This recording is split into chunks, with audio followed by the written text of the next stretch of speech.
अ, जी वकास साहब। जी वकास भाई, आप कर लीजिएगा माइक ऑन। अच्छा जी, मेरा सवाल ये था कि आप रेगुलेटेड हैं एससीसीपी से। जी सर, रेगुलेटेड है।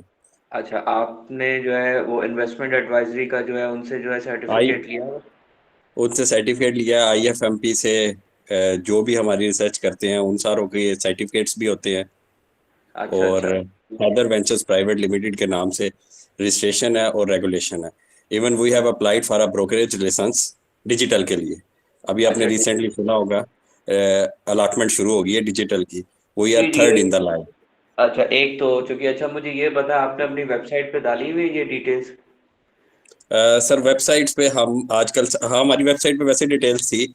पिछले 7 दिन से वी हैव,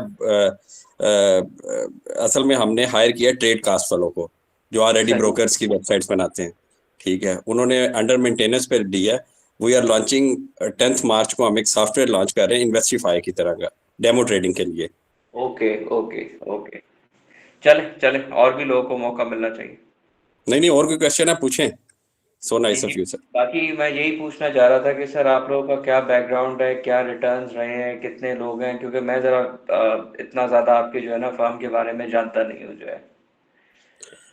सर असल में इससे पहले हम लोग 2014 में स्टार्ट हुए थे इन स्टार्टअप लम्स में। लम्स सेंटर ऑफ एंटरप्रेन्योरशिप होता था। अब अगर आप कराची से हैं तो नेक्स्ट आईओ का भी आपने सुना होगा, जैसे वो स्टार्टअप एक जी जी, एनवायरनमेंट बिल्कुल था। बिल्कुल बिल्कुल ठीक है, बिल्कुल। ऐसे वी स्टार्टेड देयर। उसके बाद आहिस्ता आहिस्ता ग्रो किया with some professor in LUMS, जो टीम में पार्ट बने, और फिर ऐसे पूरा प्रोसेस स्टार्ट हुआ। रिटेल में हम लोग आए हैं, इससे पहले हम कारपोरेट के लिए वाइट लेबल काम करते थे सिर्फ। अच्छा, रिटेल में वी हैव रिसर्च स्टार्टेड। जी रिसर्च जी, रिलेटेड। Research related sir. और ठीक फिर है। आपको पता है 2 साल पहले फिर वो उन्होंने कंपलसरी कर दिया था, या वो ग्रैंड पेरेंटिंग वाला रूल जो ब्रोकरेज है उसमें स्टार्ट जी हुआ जी, था, या आईएफएमपी का वो जो सर्टिफिकेट लेना पड़ता था। बिल्कुल फिर बिल्कुल। फिर वो उस प्रोसेस में चले गए।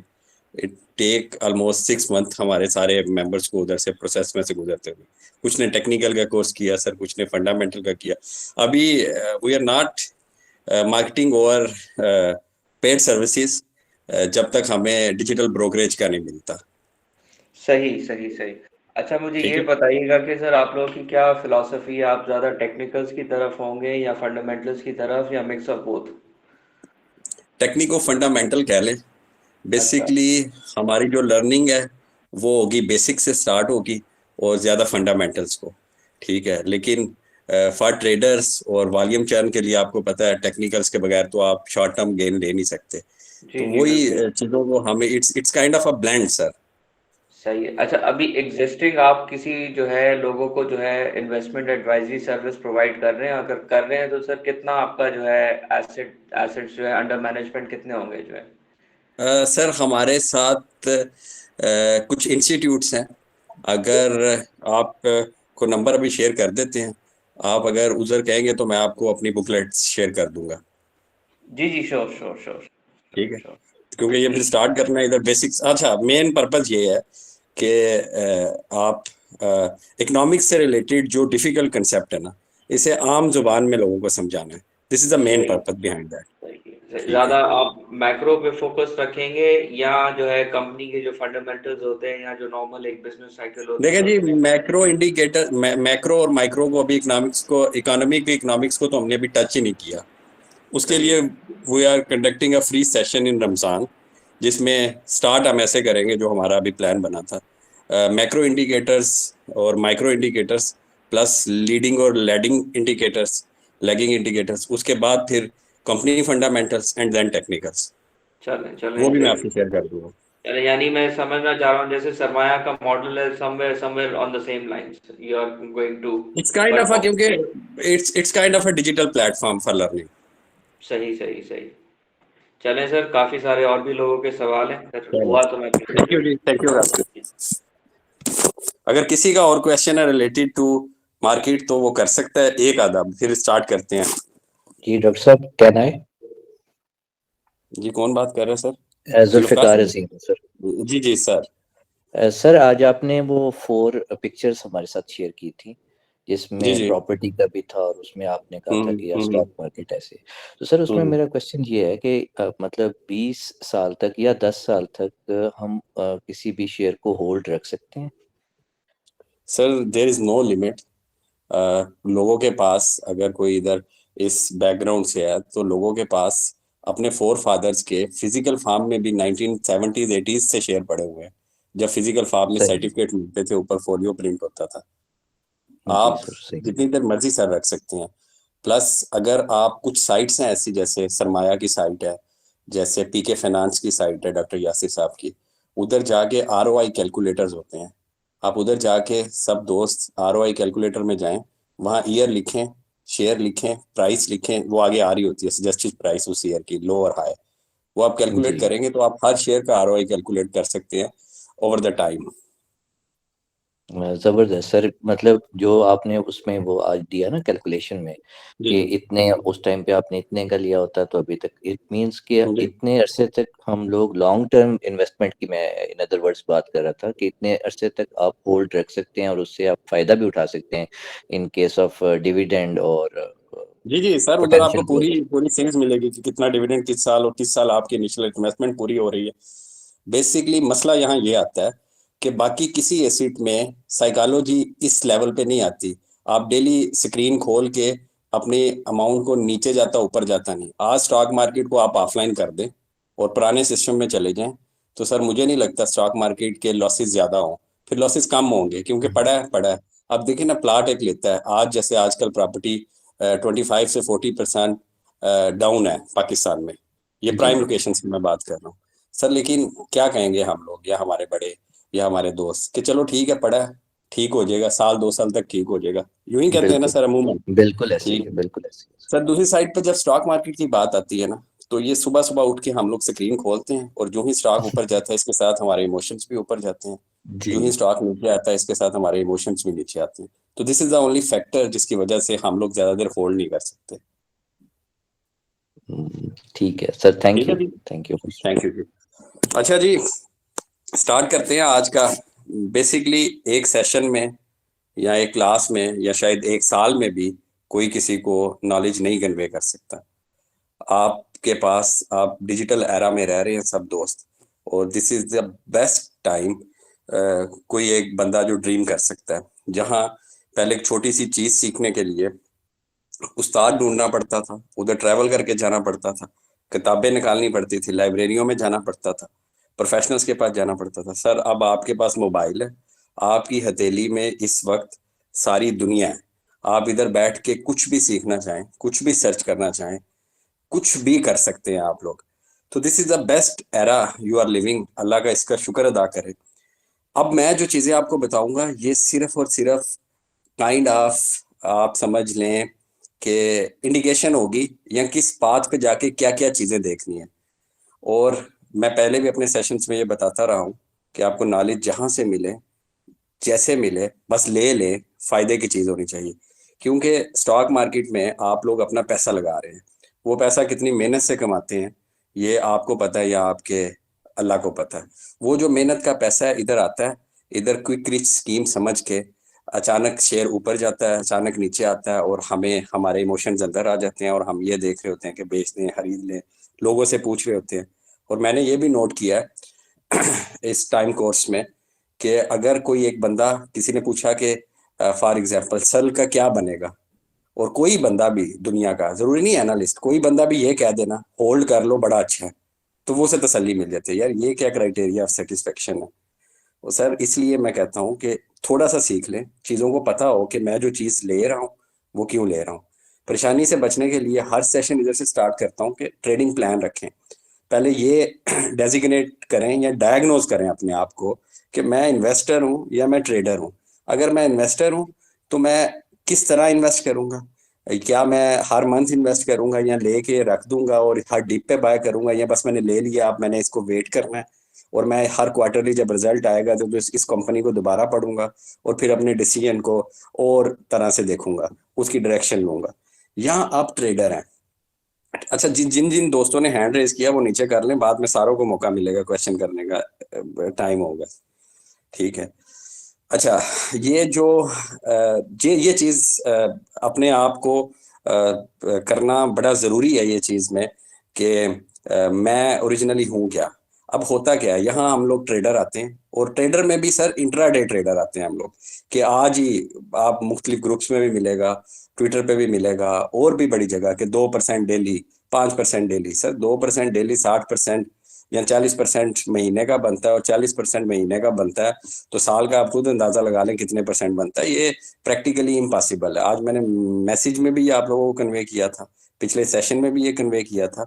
अपनी एक्सपेक्टेशन रखें लो, कि यार बैंक दे रहा है 10 to 12, अब तो शायद इससे भी कम दे, 10 to 12 दे रहा है। इन्फ्लेशन लास्ट ईयर पाकिस्तान की 29% थी, तो अगर मैं 40-50 पे भी चला जाऊं या इन्फ्लेशन को बीट कर दूं या एटलीस्ट बैंक्स को बीट कर दूं, that is more than enough sir.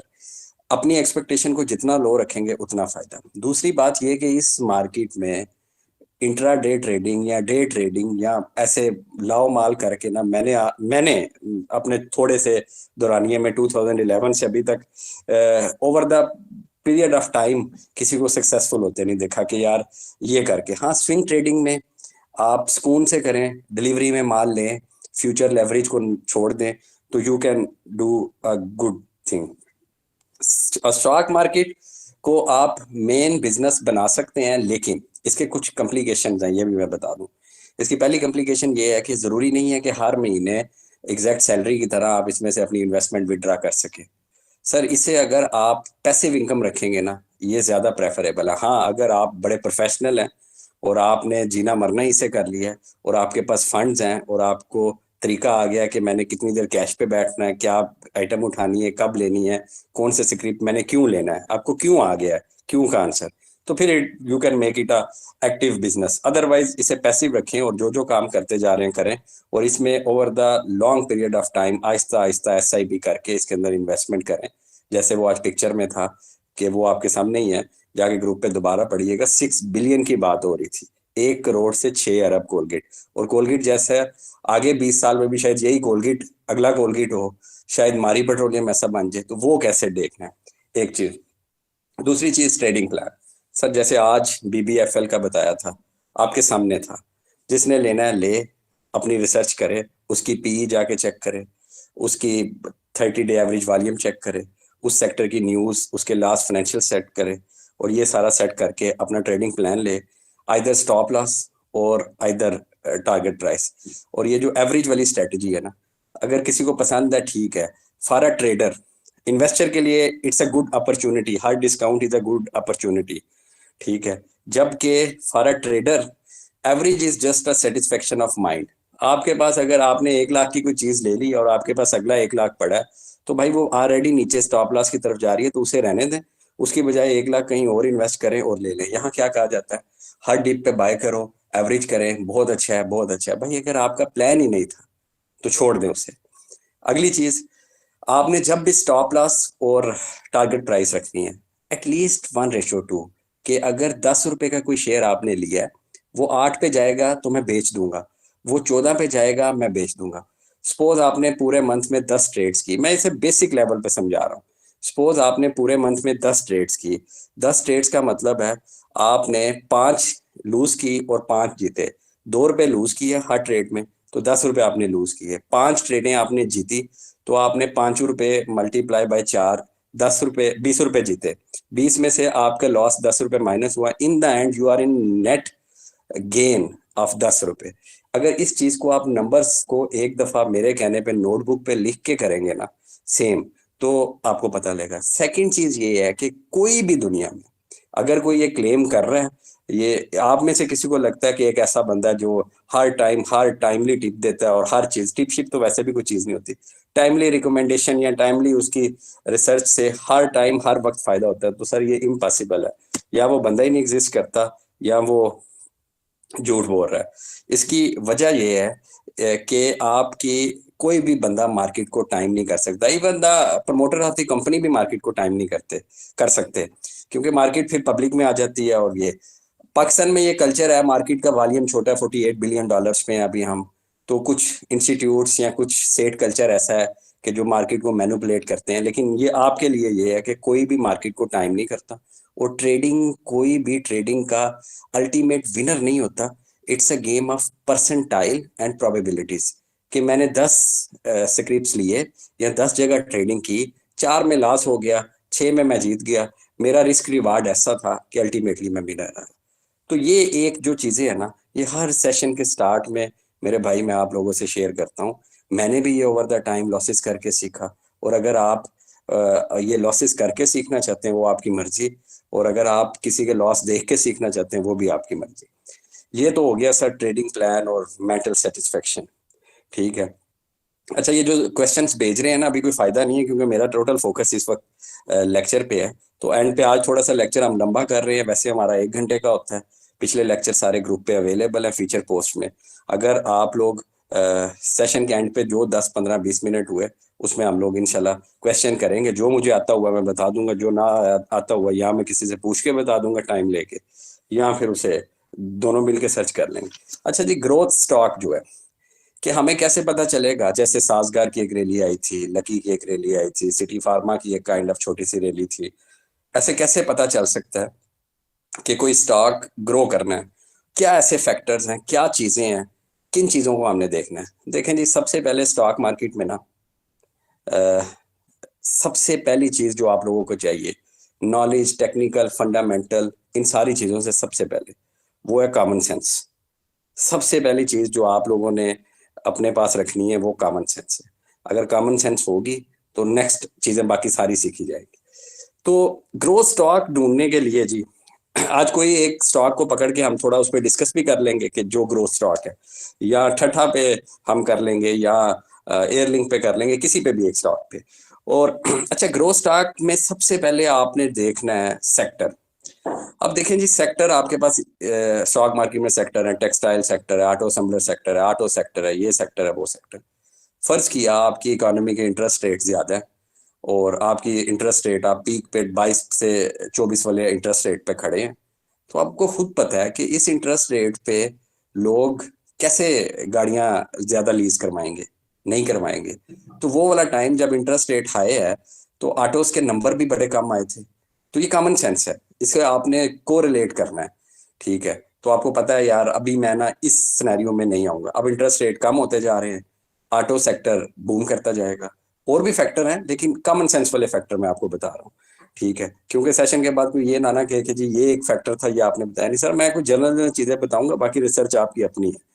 अच्छा जी, तो ये जो सेक्टर है, इस तरह आपने, जैसे टेक्सटाइल सेक्टर है, अभी कोई भी टेक्सटाइल सेक्टर में जाना चाहेगा जर्नली, हाँ कुछ अंदर अच्छे शेयर हैं जैसे GTM, Sapphire, Interloop is a gem in textile, इस तरह के शेयर्स, वो अलग चीज है। लेकिन ओवरऑल टेक्सटाइल सेक्टर, इलेक्ट्रिसिटी ज्यादा होने से, जीएसपी प्लस स्टेटस यूके का खत्म होने से, और फैक्टर्स, रॉ मटेरियल महंगा होने से, डीवैल्यूएशन ऑफ मनी से, और बड़े ऐसे फैक्टर हैं जिसको मिला मिला मिला के खास तौर पे ये इलेक्ट्रिसिटी और लेबर इश्यूज की वजह से, और जब हम यहाँ से एक्सपोर्ट करते हैं तो जो रेट पे हम एक्सपोर्ट कर रहे होते हैं बांग्लादेश या दूसरे कंट्रीज, वियतनाम, वेनेजुएला, ये उससे आधे रेट पे वहां बेच रहे होते हैं मार्केट में, तो टेक्सटाइल में कोई भी नहीं जाएगा।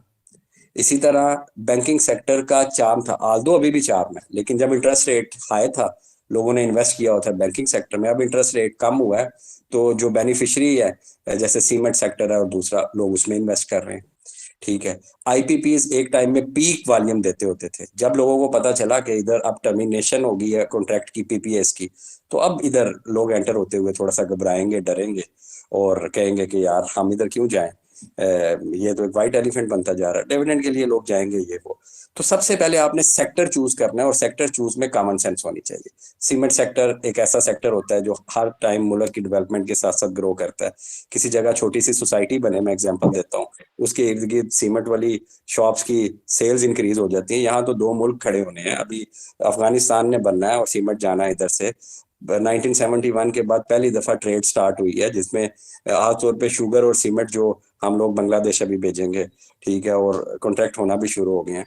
तो ये सारी जो चीज है, ये इस तरह कॉमन सेंस पे बात करते हैं कि करंट अफेयर्स के आपका थोड़ा सा पता होना चाहिए कि क्या हो रहा है दुनिया में, कैसे हो रहा है। अब जैसे मैं एक सेक्टर वाइज, पेट्रोलियम है, petroleum sector over the time आगे अगले 5 7 10 15 साल तक इसकी सेल्स रेवेन्यूज बड़े कम हो जाएंगे, क्योंकि कंपनीज, क्योंकि हम लोग सब रीन्यूएबल एनर्जी के सोलर्स चलने लग गए हैं। आज से 10 साल पहले तो इतनी लोगों ने नहीं सोचा था कि सोलर इतना आम हो जाएगा। उसके बाद आगे इलेक्ट्रिक व्हीकल्स आ जाएंगी, और इसलिए ये सारी चीजें आपने वक्त से पहले देखनी है फॉर अ ग्रोथ स्टॉक, पहली चीज।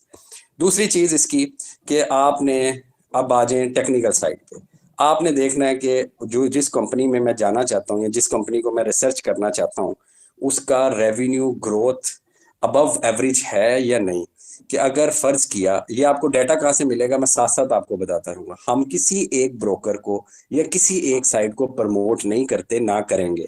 जहां से अच्छा डाटा मिलता है वहां से करें। मैं अपनी रिसर्च के लिए ट्रेडिंग व्यू तो चलें छोड़ें उसे, उसका तो पेड है। स्टैंडर्ड कैपिटल बहुत यूज करता हूँ मैं, सरमाया बहुत यूज करता हूँ मैं, पीके फाइनेंस बहुत यूज करता हूँ मैं सर, केएससी स्टॉक्स पे बुक लॉयर्स की डेट के लिए बहुत, मैं पीएसएक्स का डाटा पोर्टल, इन्वेस्टर लॉन्च, ये सारी साइट्स, आप जहां भी जाएं आपने सबसे पहले उसका रेवेन्यू ग्रोथ देखना है कि वो अबव एवरेज है।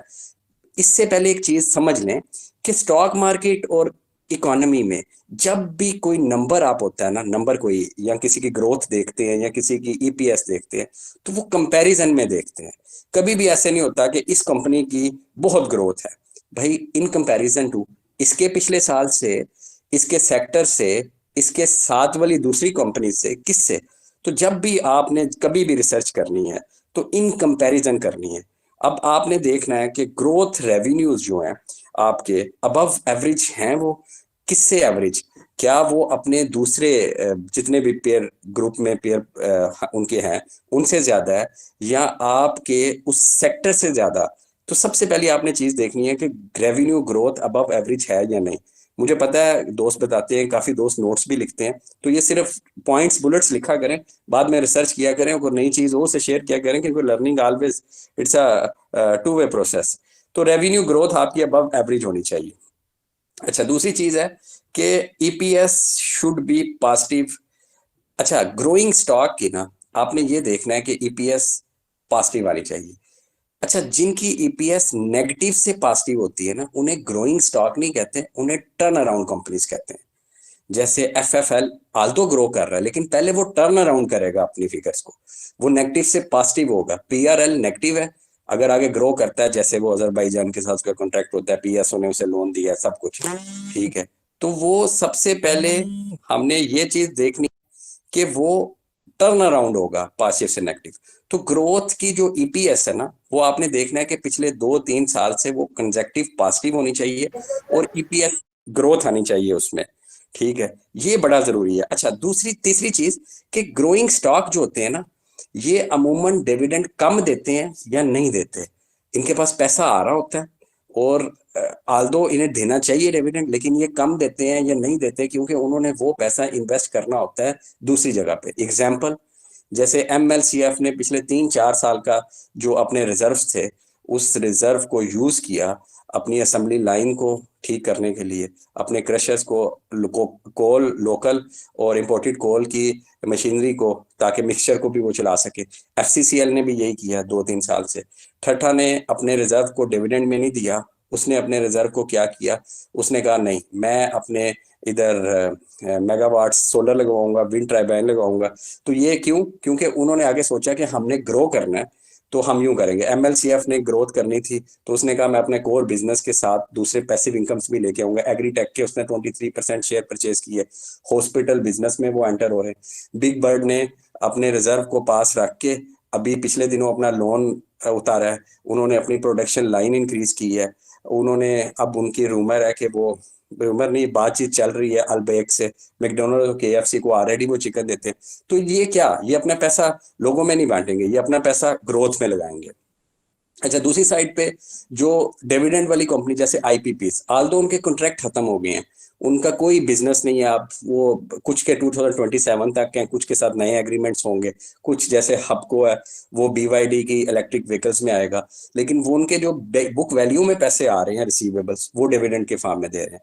तो जो ग्रोथ स्टॉक होता है अमूमन ये बहुत कम डिविडेंड देंगे या आपको ये डिविडेंड नहीं देंगे, लेकिन EPS should be positive even if they are investing. Simple, आप एयरलिंक की एग्जांपल देख लें, वो अपने पैसे को री इन्वेस्ट करेगा, ठीक है। कहाँ करेगा वो एक लंबी कहानी है, वो मैं आपको बता दूंगा। पहले भी मैंने शायद बताया हुआ है कि वो ग्रीन इनिशिएटिव प्रोजेक्ट्स में कर रहा है, जहां उसे 10 ईयर की टैक्स हॉलीडे मिल जाएगी। अच्छा जी, लॉसेस जो होंगे ना, जिस कंपनी को लॉस है वो आपकी ग्रोथ वाली कैटेगरी से निकल गई, वो पहले टर्न अराउंड वाली कैटेगरी में आएगी, फिर वो आगे ग्रोथ वाली कैटेगरी में आएगी। अच्छा, उसके बाद आपने क्या देखना है? उसके बाद दो तीन चीजें आपने बेसिक्स हर कंपनी में देखनी है। Free float. फ्री फ्लोट का मतलब क्या होता है? हर कंपनी का 100% शेयर होता है, उसमें से कितना वो फ्री पब्लिक को देने को तैयार है। Ideal free float are 30 to 50। 30 या 25 से 50 के दरमियान में कोई कंपनी है ना, ये आइडियल फ्री फ्लोट है। 30 इज आइडियल फ्री फ्लोट, ऊपर नीचे हो जाए। आपने 25 से जो नीचे कंपनीज हैं, जैसे अलगाजी ट्रैक्टर है, उसका फ्री फ्लोट ऑलमोस्ट 6 है मेरे ख्याल से। अब उसकी क्या ट्रेडिंग होनी है, कितने नंबर ऑफ शेयर्स हैं? जैसे एक दाता एग्रो के नाम से कंपनी, ये चले इसको तो फिर भी गुजारा कर लेते हैं लोग, वो फिर ट्रेडर के लिए मसला होता है। अदरवाइज 25 से जो 50 वाला होता है, उसमें ट्रेडिंग का भी रूम मिलता है, वॉलेटिलिटी भी रहती है शेयर्स में। ठीक है, और ये मैं बता दूंगा कि शेयर्स का। अच्छा, जो 50 से ऊपर होते हैं वो थोड़ा रिस्की हो जाते हैं। ठीक है, और 90 वाला तो आप समझेंगे कि पागल ही होगा कोई। अब एक कंपनी है हमारे स्टॉक मार्केट में जो मेरी नजर से गुजरी है, हो सकता है और भी हो, टेली कार्ड के नाम से। अब टेली कार्ड का आप फ्री फ्लोट चेक करेंगे डाटा पोर्टल पे, पाकिस्तान स्टॉक मार्केट की साइट पे, that is 96%। This is insane कि उनकी 100% कंपनी में से 96% आम मार्केट में पब्लिक में लोगों के पास है, और बाकी जो 4% है वो इनके पास है। अच्छा, फ्री फ्लोट में सिर्फ वो शेयर आते हैं जो रेडीली अवेलेबल हो मार्केट में ट्रेडिंग के लिए। अगर किसी इंस्टीट्यूट ने, किसी कारपोरेट ने, किसी फंड ने, किसी म्यूचुअल फंड ने उठाए हुए हैं, वो रेडीली अवेलेबल नहीं होते, अमूमन वो सीडीसी के अंदर होते हैं, तो वो फ्री फ्लोट की डेफिनेशन में नहीं आते। फ्री फ्लोट में अमूमन वो शेयर आते हैं जनरली जो रेडीली अवेलेबल हो in market. Revenue growth, EPS should be positive. Dividend कम भी देता हो और कम देता हो, इट्स ए गुड साइन। देखें कि वो कहाँ इन्वेस्ट कर रहा है अपने डिविडेंड को। ठीक है, और फ्री फ्लोट, ये चीजें आ गई। उसके बाद आपने देखना है इंडस्ट्री ट्रेंड क्या है। अब इंडस्ट्री ट्रेंड में आपने देखना है कि जी, अब एग्जांपल मैं देता हूँ, आईपीपी में से हपको को ले लें। आल्दो हपको का परचेज एग्रीमेंट अक्टूबर का खत्म हो गया, कल उसे जो आखिरी पेमेंट थी 36 बिलियन की, वो भी उसे मिल गई। उसके ऊपर लोन था, आपके इंटरेस्ट रेट कम होने की वजह से उसका लोन भी काफी, उसका उसका 2% इंटरेस्ट रेट कम होने से 1.9 रुपीज पर शेयर के उसका डिफरेंस आना था।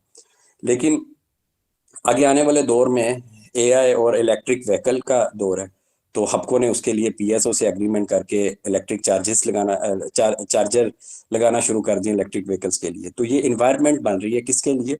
जो वो गाड़ी लॉन्च करेंगे बीवाईडी के नाम से। बीवाईडी जो चाइना की कंपनी है, जिसने 2024 में सबसे ज्यादा electric vehicle world wide sale की, उसका कंपेटिटर कौन है? उसका कंपेटिटर एलन मस्क की जो टेस्ला है, बल्कि उससे भी अच्छा कहा जा रहा है। यूरोप में इसकी मार्केट वैल्यू बहुत, मार्केट शेयर बहुत अच्छा है। चाइना का तो मार्केट लीडर है। अमेरिका में काफी, अब टैरिफ वार में उसे मसला आएगा, बहरहाल वो अच्छा उसमें देखना। तो ये चीजें आपने देखनी होती है कि यार जिस सेक्टर को मैं ले रहा हूँ, क्या इसमें ग्रोथ है, क्या ग्रोथ नहीं है। अब इसी तरह एग्जाम्पल मैं देता हूँ मारी की।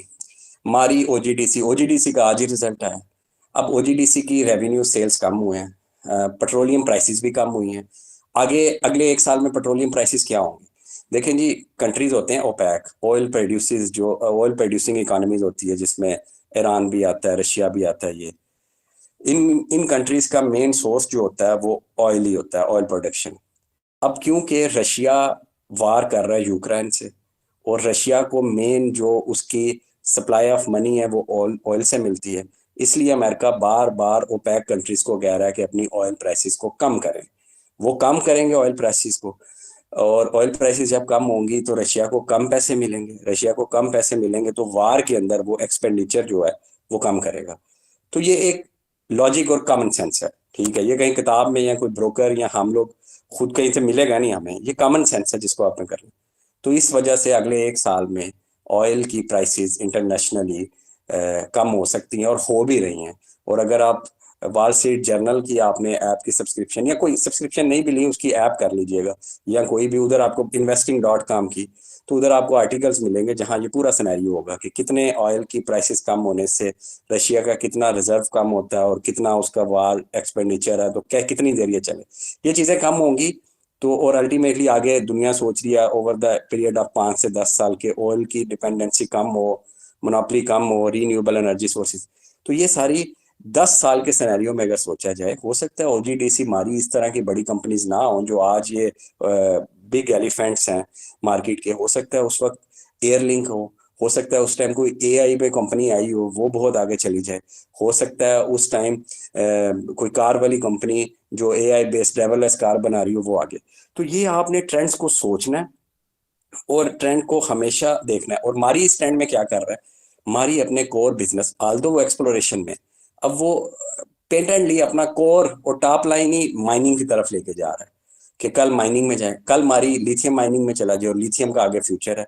एनवीडिया इतनी बड़ी कंपनी जो लिथियम बेस्ड काम कर रही है, चिप्स वगैरह और सिलिकॉन लिथियम, तो लिथियम बैटरीज में जाता है और ये आगे मेन रिसोर्स होगा शायद ऑयल और पेट्रोलियम से भी बड़ा रिसोर्स। तो देखें उन्होंने अपना कोर बिजनेस इस तर्ज पे सोचना शुरू कर दिया कि यार किस तरह हम लोग अपने बिजनेस को साइड पे कर दो। तो ऐसी कंपनी कोई अगर सेक्टर में, डेड सेक्टर में भी मिले तो वो अच्छी होती है। जैसे अभी टेक्सटाइल की बात हो रही थी, टेक्सटाइल में मैं इंटरलूक को क्यों कह रहा था इट्स अ जेम, क्योंकि वो export based Puma, Reebok, Nike, इनकी सॉक्स इंटरनेशनल मार्केट में जो सबसे बड़ा शेयर है वो इंटरलूक के पास है। उसकी सारी आईएसओ सर्टिफिकेशन, उसकी मैनेजमेंट, वो सारा कुछ उधर है। ठीक है, तो ये एक चीज आपने देखनी होती है। आगे देखना होता है जी, ये पॉइंट्स लिखते जाइएगा, बाद में दोबारा भी कर देंगे, वरना कोई लिखे तो ग्रुप में शेयर भी कर दे वो लिख के लिस्ट। उसके बाद ये आपने देखना होता है और फिर मैं कहूंगा ये सारा सिर्फ आपकी परसेप्शन के लिए, इसको आपने पढ़ना खुद ही है। आपने company, competition, advantage, unique product, branding, इन चीजों पे फोकस करना होता है। अब इसमें मैं क्या एग्जांपल दूंगा, अब 3 टेक्सटाइल में एक कंपनी नहीं, टेक्सटाइल में 20 कंपनियां आ जाती हैं, ऑटो असेंबलर में भी आ जाती है। अब देखें ऑटो असेंबलर में जो ही ये हंटर ये एक ट्रक लॉन्च किया अभी रिसेंटली उसने, गंदारा ने, अब उसके फीचर्स को आप देखें कंपैरिजन टू जो ऑलरेडी मार्केट में टोयोटा का या किसी और कंपनी का, तो आप देखेंगे प्राइसिंग और उसकी ब्रांडिंग, उसकी प्राइसिंग, उसके फीचर्स एज अ कंज्यूमर, तो आपको अंदाजा होगा कि यार ये प्रोडक्ट ज्यादा रिलायबल और कम्पिटिटिव एडवांटेज रखती है। ये चीज उस प्लस पॉइंट आता है ग्रोथ में। और आप ये जो सारे फैक्टर्स हैं, ये सारे फैक्टर्स अगर आप गंदारा के ऊपर लगाएं वहां भी ये सारे फैक्टर्स आएंगे। ये सारे फैक्टर आप ठट्ठा के ऊपर, एमएलसीएफ के ऊपर लगाएं वहां भी आएंगे, कुछ ऊपर नीचे करके। तो आपने ये जरूर देखना होता है कि फीचर्स, कंज्यूमर या इनकी क्या यूनिक प्रपोजिशन है। अच्छा, इस सारे सिनेरियो में मैं एक एग्जांपल देता हूँ। एक कंपनी है जिसको ब्रोकर्स भी अभी इतना कवर नहीं कर रहे, although we are on this line के ये कंपनी अभी आगे भी बहुत ग्रो करेगी, that is PABC, Pakistan aluminium beverages company. क्यों ये अच्छी कंपनी है, मैं इस पर्सपेक्टिव में बता रहा हूँ क्यों ये ग्रोइंग कंपनी है। EPS पॉजिटिव, अर्निंग ग्रोथ उसकी जा रही है। करती क्या है ये सर पेप्सी और कोक को एल्यूमिनियम कैन बना के देती है। 800 मिलियन की पहले इनकी प्रोडक्शन थी, अब वो प्रोडक्शन इंक्रीज होके 1200 मिलियन कैन्स पर ईयर की होगी अब। और मोनोपोली है इसकी इस पूरे सेक्टर में, ठीक है, पूरे स्टॉक मार्केट में इसके कंपेटिटर कोई कंपनी नहीं। दिस इज अ थिंग जिसकी वजह से इसके पास मार्केट में एक एडवांटेज है कि उस तरह की प्रोडक्ट किसी के पास नहीं। और अगर उस प्रोडक्ट में किसी ने इन्वेस्ट करना है तो उसने PABC के थ्रू ही मार्केट में इन्वेस्ट करना पाकिस्तान में। अब दूसरा उसकी ग्रोथ क्या है भाई, वो ये उन्होंने कहा है पेप्सी को कि अगर आपने ड्यू डिलिजेंस तो हमारी की है, आप हमसे कैन तो ले रहे हैं, तो आपको हम पेट बोतल भी देते हैं। तो उन्होंने अपने पैसे को लास्ट ईयर डिविडेंड नहीं ज्यादा दिया, रिजर्व को यूज किया और रिजर्व को यूज करके अब उन्होंने पेट बोटल्स का भी प्लांट लगा लिया। अब वो पेट की बोतल, अब आप बताएं कि पेप्सी की जो बैग पे ये चीजें बनाएगी, पेप्सी का वैसे जो अंदर चीजें यूज होती हैं उसकी इतनी कॉस्ट नहीं आती, ये एक अलग डिस्कशन निकल जाएगी, जियो पॉलिटिकल डिस्कशन, कि आप चले मैं बताता हूँ आपको, एक इंटरेस्टिंग फैक्ट हो जाएगा। इट्स लाइक इस तरह कि देखें जी, अमेरिका या कोई कितना कितना उसने, अमेरिका ने पैसा खर्चा और सारा तबाहियां की, ट्रिलियंस ऑफ डॉलर उसने खर्चे, लोग मरवाए, इराक पे हमला किया, और वहां से क्या लिया? पेट्रोल। वो पेट्रोल जो आपका 250 रुपये लीटर। पेप्सी और कोक क्या करते हैं, किसी मुल्क में जाते हैं, अपना फार्मूला देते हैं, वहां के बोटलर्स से पैसे लेते हैं, और वो बोतल को पानी में मिक्स करता है, वो मीठा शरबत मिक्स करता है, और आपको वही बोतल पिलाई जाता है। और उसके भी 150-200 रुपए, मेरे ख्याल से लीटर भी कोई 100 प्लस की तो होगी, या 150 की तो लीटर होगी। तो ये देख लें मोनोपोली। तो अब बीएबीसी को आप देखें किस तरह वो मोनोपोली और एक यूनिक एडवांटेज रखती है।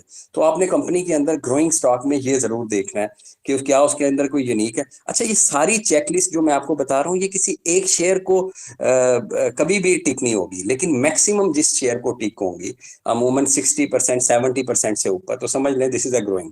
ग्रोइंग के आगे वो पी रेशो में मैं बताऊंगा, पहले भी एक इस पे लेक्चर हुआ। तो आपने कंपटीशन, एडवांटेज और इन चीजों को भी मद्देनजर रखना ही रखना है।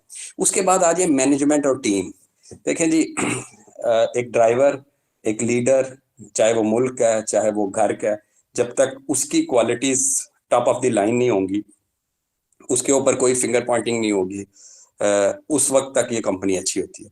बड़ी ऐसे एग्जांपल्स मिलती हैं, पॉलिटिकली व्यूज अच्छे किसी के हैं या नहीं, वो साइड पे रख के, जब असद उमर ने एंग्रो में आके, एंग्रो फूड्स में आके बेसिकली ओमोर का एक्सपीरियंस किया था। ये ओमोर और ये सारी उसने कैटेगरी बनाई थी, ओलपर्स और ओमोर वाली, ओ से स्टार्ट होने वाली एंग्रो ने कैटेगरी। तो उसने एंग्रो को ऐसी ग्रोथ दी थी कि एंग्रो का शेयर, एंग्रो फूड्स का शेयर उस वक्त नीचे से ऊपर, क्योंकि वो लीडरशिप जो थी उसकी, उसमें इस कंपनी ने काफी ग्रोथ। ऐसे लीडर्स का रोल बहुत ज्यादा होता है। अब लीडर्स में कुछ ऐसे लीडर्स रहे हैं जिनके, जैसे टीआरजी देख लें आप, आज भी टीआरजी की कॉल्स लोग देते रहे, लाओ माल टीआरजी, ये वो पता नहीं क्या। अब टीआरजी है, टीआरजी की लीडरशिप में एक सीईओ थे इनके, लास्ट एक्स सीईओ थे चिश्ती साहब, जिनके ऊपर केसेस हुए हैरेसमेंट के। तो टीआरजी के डायरेक्टर्स ने इम्पीचमेंट की और उन्हें निकाल दिया बोर्ड ऑफ डायरेक्टर से। उसके बाद उन्होंने टीआरजी पे काफी केसेस कर दिए। अभी $54 मिलियन की ग्रीन ट्री होल्डिंग और एकेडी ने टीआरजी को एक्वायर करने के लिए इंटरेस्ट शो किया और स्टार्ट किया प्रोसेस। तो 4 दिन पहले वही एक्स सीईओ साहब जाके इस्लामाबाद हाई कोर्ट से स्टे ऑर्डर ले आए अगेंस्ट इट। अब टीआरजी के अगर आप नोटिस पढ़ें, छोड़ दें कितना उसने कमाया कितना गवाया, आप उसके नोटिस पढ़ें तो आप हैरान रहेंगे, टीआरजी पे केसेस ही बढ़े। तो ऐसी मैनेजमेंट, जो इतना मैनेजमेंट होगी, वहां मैं क्यों अपना पैसा लगाऊंगा जी? ठीक है, पीछे आराम से पीछे हट जाए। तो दिस इज अ कॉमन वे कि आप मैनेजमेंट देखते हैं। अब नेट सोल है, उसकी मैनेजमेंट में सलीम गौरी साहब है, he is a visionary man. ठीक है, उसकी आप उनकी लिंक्डइन पे जाएं, आप किसी भी सीईओ की कंपनी का ढूंढें, उनकी वेबसाइट पे जाके उसे लिंक्डइन पे लेके जाएं, और वहां जाके जब आप सर्च करेंगे तो आपको पता चल जाएगा बैक एक्सपीरियंस क्या है, आगे क्या है, लोगों ने इनके बारे में क्या क्या है, किस किस कंपनी में रहे हैं, क्या वो हमेशा लॉस मेकिंग कंपनी में रहे हैं या किसी कंपनी में रह के टर्न अराउंड भी किया। तो ये बड़ा इंपॉर्टेंट रोल होता है ग्रोइंग स्टॉक के लिए, कि आपने, क्योंकि आपने अपनी हार्ड अर्न मनी उसमें डालनी है, और साल 2 साल बाद आपने उसे 2-3-4 गुना करके निकालना भी है। तो दिस इज अ वे। अच्छा जी, सीईओ और मैनेजमेंट के बाद अब आ जाए थोड़ी सी टेक्निकल और फंडामेंटल नंबर्स पे आ जाए। अच्छा, नंबर्स में जो आपने देखनी है ना, वो पीई रेशो देखनी है। अब यहाँ एक बड़ा टेक्निकल मैं आपको चीज समझाऊंगा जो बड़े ध्यान से आपने समझनी है। जो पीई रेशो है ना जी, वो अमूमन ग्रोइंग स्टॉक की, क्योंकि मार्केट हमेशा फॉरवर्ड लुकिंग ग्रो करती है। लाइक आज एक न्यूज आएगी, कंपनी के फंडामेंटल, जैसे डीएफएमएल है यार, दीवान फारूकी, आल दो इसका जो ग्रुप है दीवान ग्रुप भी, उसकी भी अगर पीएसएक्स में आप हिस्ट्री देखें तो कोई बहुत अच्छी हिस्ट्री नहीं है।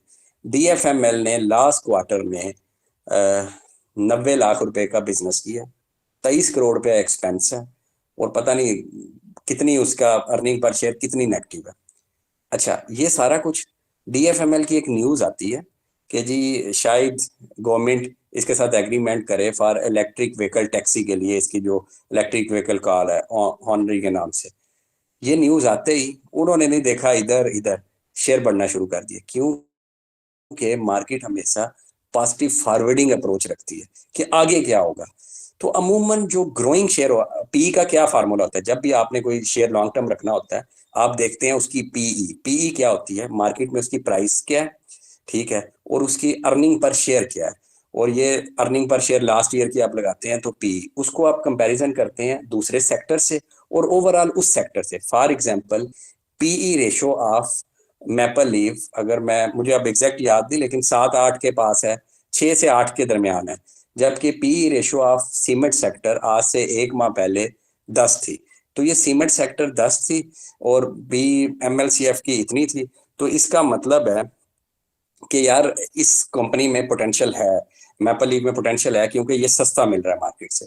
इट्स द सेम वे, जैसे मैं अगर पाकिस्तानी स्टॉक मार्केट की बात करूं, सर पाकिस्तान स्टॉक मार्केट का, अब वो पी से ही मैं आपको बताऊंगा, पाकिस्तान स्टॉक मार्केट की इस टाइम मार्केट कैप है 48 बिलियन डॉलर्स के आसपास, 50 बिलियन कर लेते हैं। जबकि 2017 में हमारी पाकिस्तान मार्केट जब 53 या 57 पे वो मैक्सिमम पीक पे जा रही थी, तो उस टाइम इसकी मार्केट कैप थी 100 बिलियन डॉलर्स, यानी अभी हाफ मार्केट कैप से। तब हमारी पीई थी 9 से 11 के दरमियान में हम मूव कर रहे थे। आजकल हम 5.5 से 6.5 के दरमियान मूव कर रहे हैं। हम 5.5 से 6.5 के दरमियान है। अमेरिकन स्टॉक एक्सचेंज की पीआई, अच्छा जितनी पीई कम होगी ना उतना वो चीज सस्ती है, अभी उसमें और पैसा डल सकता है। अमेरिका स्टॉक एक्सचेंज की S&P 500 की अगर आप देखेंगे तो वो 17-18 मिलेगी। ये मैं 1 मंथ पुराना डाटा आपको बता रहा हूँ। हांगकांग की स्टॉक मार्केट भी देखेंगे 27 के मल्टीपल पे है, आप इंडिया की देखेंगे 23 के मल्टीपल पे है। तो अगर आप इन कंपैरिजन टू रीजन और in comparison to world wide भी जाएंगे ना, तो हम पहली या दूसरी या तीसरी सस्ती में भी हैं। तो अभी इतना पोटेंशियल है। अभी तो हम 2017 वाले मार्केट कैप पे भी नहीं गए और 2017 वाले हम लोग पीई पे भी नहीं गए। ये चीज होगी सर। उसके बाद जो ग्रोइंग स्टॉक होंगे ना, क्योंकि उसमें ग्रोथ हो रही होगी ना, उसके न्यूज़ेस आ रही होंगी, उसके रेट्स बढ़ रहे होंगे, ठीक है, तो उनकी जो पीई रेशो है वो हमेशा हाई होगी। हो सकता है आपके सेक्टर से भी आए हो। तो उसमें हम क्या चीज देखते हैं, वो तो अब डीएफएमएल की आज जाके पी रेशियो देखिएगा शायद 60 या 24-5 पे थी पिछले दिनों, बल्कि अब 24 से भी ज्यादा होगी जिससे उसका रेट किया। तो जबकि ऑटो सेक्टर की वैसे 12 है पी रेशियो। अब आप कहेंगे ओहो ये तो बहुत एक्सपेंसिव हो गया। पहले सर वो ग्रोइंग स्टॉक है, तो इसमें पीई वाला फार्मूला नहीं चलेगा। जैसे मैंने आपको बताया था बैंकिंग में भी पीई रेशो इतना अच्छा रोल अदा नहीं करती, उधर बैलेंस शीट में कासा रेशो और बाकी रेशोज भी देखनी पड़ती है।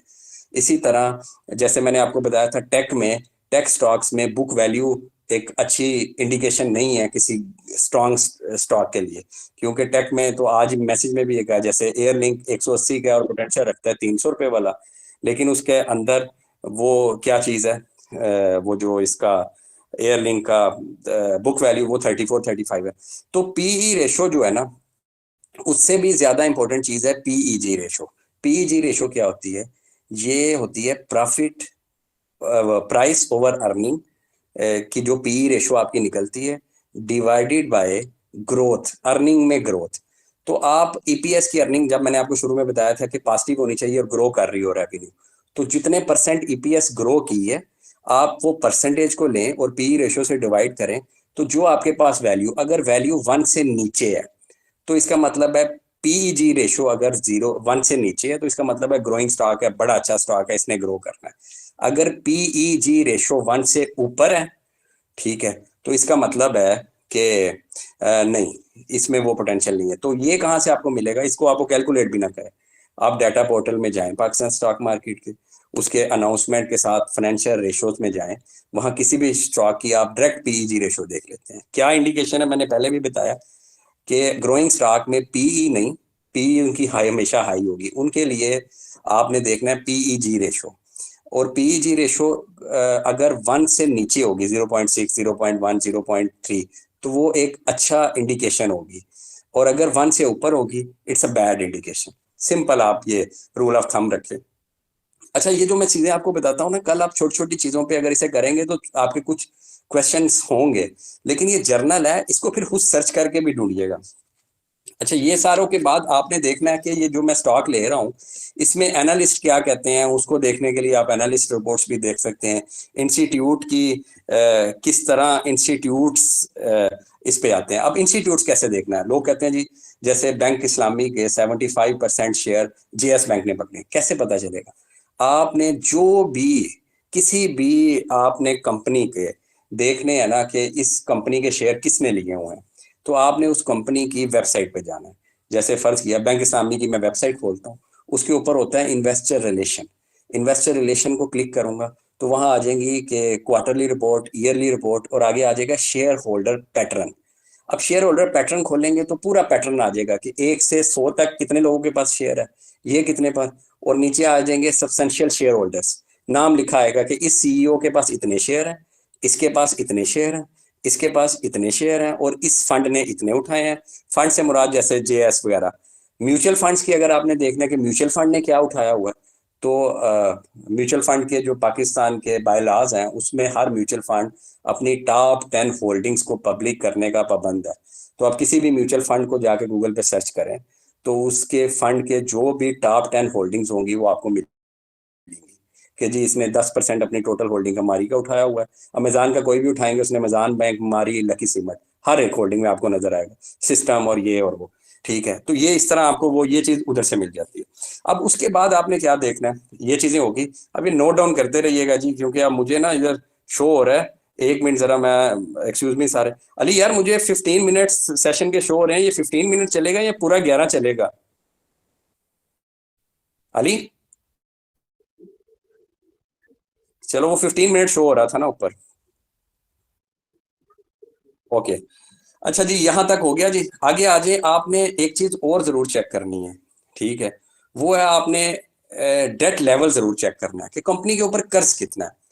अब कर्ज के लिए क्या देखते हैं आप, आपने देखनी है डेट टू इक्विटी रेशो। ठीक है, अब डेट टू इक्विटी रेशो के अंदर क्या आपने चीज देखनी है, ये क्या होता है? इक्विटी असल में वो अमाउंट होती है या वो परसेंटेज होती है कि टोटल कंपनी बनाने में जितनी परसेंटेज ओनर्स की लगी हुई है, और डेट जितना उन्होंने डेट लिया है।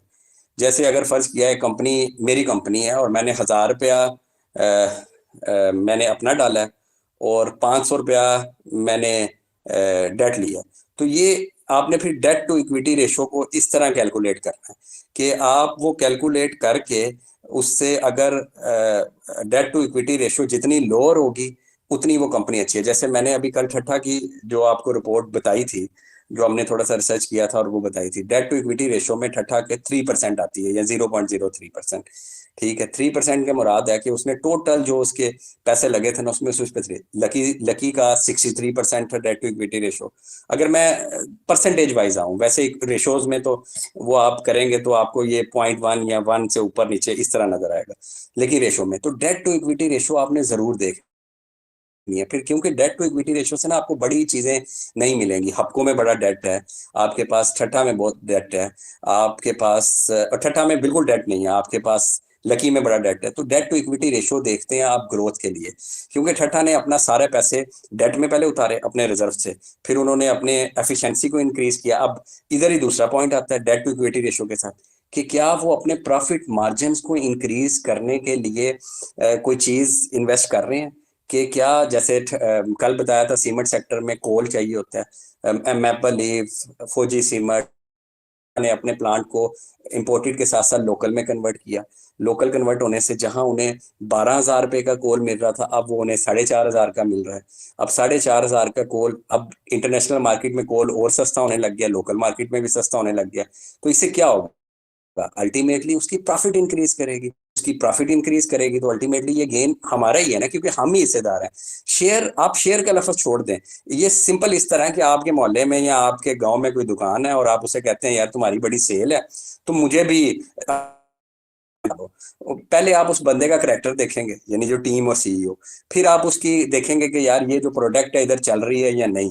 आप अगर एक गांव है वहां सारे अंधे रहते हैं तो वहां जाके आप चश्मे की दुकान डालेंगे, यार वो तो नहीं चलेगी ना।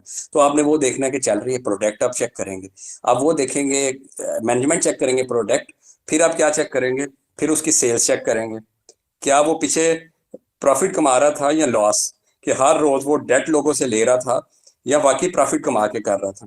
ये भी देखेंगे। तो कितनी कॉमन सेंस वाली बात है। उसके बाद आप क्या देखेंगे, आप उसके साथ बैठना शुरू करेंगे तो आप देखेंगे यार इसका तो बिजली का बिल 10-12 हजार आता है, अब मैं क्या करूं यार, चलो मैं ना 2 लाख इन्वेस्ट करके इसे सोलर लगवा देता हूँ, जो इसने पंखा और लाइटें चलानी होती हैं उस तरह चला ले। इससे क्या होगा, एक दफा इन्वेस्ट हो गए उसके पैसे, कमेटी डाल ली या कुछ करके, लेकिन अल्टीमेटली क्या हुआ, ओवर द लॉन्ग टाइम उसको चांसेस मिल गए। अब उसने कहा कि बाहर एक थोड़ी सी मेरी चीज बची है, तो यार ईद आ रही है तो मैं क्यों ना इधर लड़कियों की चूड़ियां और ईद कार्ड्स रख लूं। कितना सिंपल। उसने क्या किया, उसने वो जो हम कह रहे थे इनोवेशन लेके आया, उसने एक नया कोर बिजनेस अपना खड़ा कर दिया सर। तो कितनी कॉमन सेंस वाली बात है ये सारी चीजें। तो आपने ये सारी चीजों को इस तरह देखना है। अब आगे क्या चीजें देखनी है आपने सर, उसका देखना है कस्टमर एक्विजिशन। अब कस्टमर एक्विजिशन कैसे है, अगर वो कस्टमर एक्विजिशन जैसे ब्रांडेड कंपनीज हैं, जो जैसे ये कंज्यूमर बेस्ड कंपनीज हैं, कोलगेट है, तो आपने इनकी ब्रांड वैल्यू, आप जाएंगे आपको पता लग जाएगा, अपने घरों से भी पता चल जाता है सर, कॉमन सेंस। मैं आपको बताता हूँ कि there is a book, how I make my first $1 million from stock exchange. ठीक है। अगर इस बुक में जाएंगे, एक बड़ा अजीबो गरीब सा कंसेप्ट लिखा है। उसने कहा जी मैं कॉमन सेंस की बेस पे ये प्रेडिक्ट कर लेता था कि अमेरिका स्टॉक मार्केट आगे जाएगी या नहीं। क्यों? उसने कहा 2 चीजों से। अब बड़ी अजीब 2 चीजें हैं। क्या जी? एक उसने कहा कि मैं, इंटरवुड एक फर्नीचर कंपनी थी, वैसे वहाँ इंटरवुड सिर्फ ऑफिस यूज करते थे, तो उसकी मैं सेल्स देखता था, तो मुझे अंदाजा हो जाता था कि ये जो न्यूयॉर्क वॉल स्ट्रीट के ऑफिस हैं, यहाँ फर्नीचर ज्यादा सेल हो रहा है कम। अगर ज्यादा सेल हो रहा है इसका मतलब है कि लोगों का इंटरेस्ट बढ़ता जा रहा है और स्टॉक मार्केट ने आगे बूम करना है। और दूसरी चीज मैं क्या देखता था, उसने कहा एक ब्रांड था जो मेन अंडरवेयर्स और बॉक्सर्स बनाता था, मैं वो देखता था, और वो सिर्फ कॉर्पोरेट लोग पहनते थे जो ऑफिस में ज्यादा देर बैठते थे, और वो कंफर्ट लेवल उसका ऐसा था। तो उसने कहा इन 2 चीजों की बेस पे मैं ये अंदाजा लगा लेता था कि नेक्स्ट क्वार्टर में मार्केट कैसी मूव करेगी। This is a true example of common sense मेरे भाई। तो आपने कस्टमर एक्विजिशन देखना है, आपको पता लग जाएगा कि यार ये प्रोडक्ट्स, इसकी पहले मेरे घर कोलगेट की ये चीजें आती थी, अब कोलगेट नहीं, ये चीज शुरू हो गई। ठीक है। अब टपाल नहीं, अब लोगों ने वाइटल शीट शुरू कर दी है, अब वो वाली चीज नहीं, अब इस तरह। तो इससे बड़ा कुछ अंदाजा हो जाता है। उसके अलावा कस्टमर एक्विजिशन में जो इंपॉर्टेंट चीज है आपने देखना क्या, जैसे बिग बर्ड की एग्जांपल देता हूँ। बिग बर्ड का ज्यादा बिजनेस था बड़े क्लाइंट से, कारपोरेट क्लाइंट से। कौन से क्लाइंट से? McDonald, KFC। अब जैसे वो बातचीत कर रहा है उधर से, बिग बर्ड ने अभी कारपोरेट मीटिंग मैंने उनकी अटेंड की, रिसेंट जो हुई है 20th फेब को, तो उन्होंने उसमें कहा कि हम कारपोरेट से शिफ्ट कर रहे हैं टूवर्ड कंज्यूमर। हम चाहते हैं कंज्यूमर हमसे ज्यादा खरीदें। उसकी वजह क्या है? मार्जिन इंक्रीज होंगे। और आज मैकडोनल्ड और KFC बिग बर्ड से लेना छोड़ दें तो इसका क्या मतलब है? इसका मतलब है बिग बर्ड की सेल्स का 65% खत्म हो जाएगा। इसलिए वो वक्त से पहले कंज्यूमर, तो हमने ये जरूर देखना है कि जिस कंपनी में मैं इन्वेस्ट कर रहा हूँ उसकी एक ही तो आगे एक या 2, अब जैसे सबसे अच्छी एग्जांपल सर पावर प्लांट्स, उनकी कौन था क्लाइंट? उनका क्लाइंट था गवर्नमेंट ऑफ पाकिस्तान, जो उनसे बिजली लेके हम लोगों को देती थी और हमसे बिल लेती थी और उन्हें उधर पे करती थी चार्जेस। ठीक है। जो PPAs पूरे बने थे एग्रीमेंट, अब वो खत्म हुआ एक क्लाइंट और बैठ गए सर सारे। This is a true example and real example के एक क्लाइंट। अब Lords limited, one of the best, अगर आप 30 रुपए से छोटे शेयर में जाएं तो लॉर्ड्स लिमिटेड एक बेहतरीन शेयर है। लेकिन क्या लॉर्ड्स लिमिटेड के क्लाइंट्स देखे हैं, उनके पास टोयोटा भी है, सुजुकी भी है, ये वो। तो आपने देखना होता है ये कंज्यूमर बेस्ड है, क्लाइंट्स के साथ इनके अलायंसेस कहते हैं, ये कैसा होगा। तो ये इस पर्सपेक्टिव से भी आपने कंपनी को देखना है। उसके बाद आपने किस पर्सपेक्टिव से देखना है? उसके बाद आपने देखना है ग्लोबल एक्सपेंशन। कुछ कंपनीज हैं वो ग्लोबली एक्सपैंड कर सकती हैं, कुछ कंपनी है वो ग्लोबली एक्सपैंड, जैसे अभी कुवैत के साथ एग्रीमेंट्स हुए हैं कुछ मारी के इस तरह, और मारी कोशिश कर रहा है कि मैं ग्लोबली एक्सपैंड करूं। और ऐसी बड़ी कंपनीज होती हैं जो अपनी प्रोडक्ट, इंटरलूप की जैसे मैं एग्जांपल दे रहा हूँ कि इसके अंदर पोटेंशियल है ग्लोबली और ज्यादा एक्सपैंड कर सकता है। टेक्सटाइल के पास हमेशा से ये एज रहा था, जब टेक्सटाइल पीक पे हुआ करती थी, कि उसके export data. Sir cement sector आपके पास, सर PABC को दोबारा जाके इस परस्पेक्टिव से भी स्टडी कीजिएगा, इट्स अ जेम। ठीक है।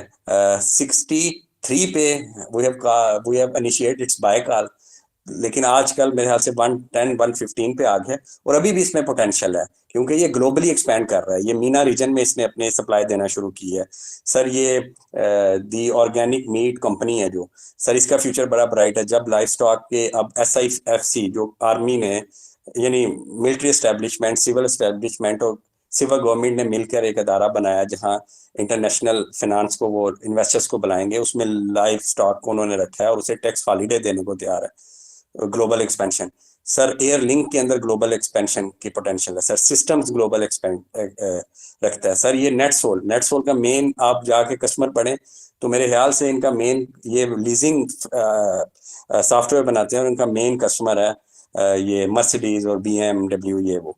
तो ये चीजें आपने सारों ने सामने रखनी है, ठीक है, और इन चीजों को देखना ही देखना है, ग्लोबल एक्सपेंशन।